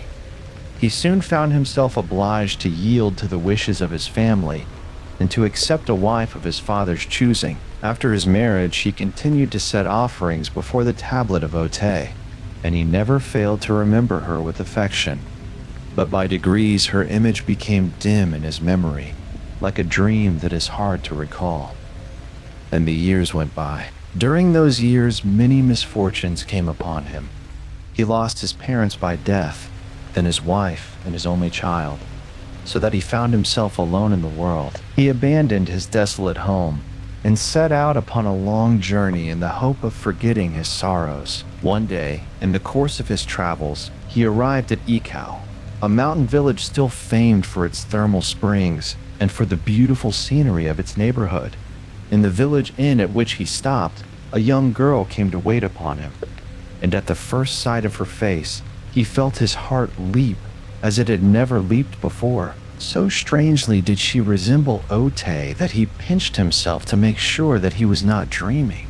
As she went and came, bringing fire and food, or arranging the chamber of the guest, her every attitude and motion revived in him some gracious memory of the girl to whom he had been pledged in his youth. He spoke to her, and she responded in a soft, clear voice, of which the sweetness saddened him with the sadness of other days. Then, in great wonder, he questioned her, saying, "Elder sister 3, so much do you look like a person whom I knew long ago, that I was startled when you first entered this room.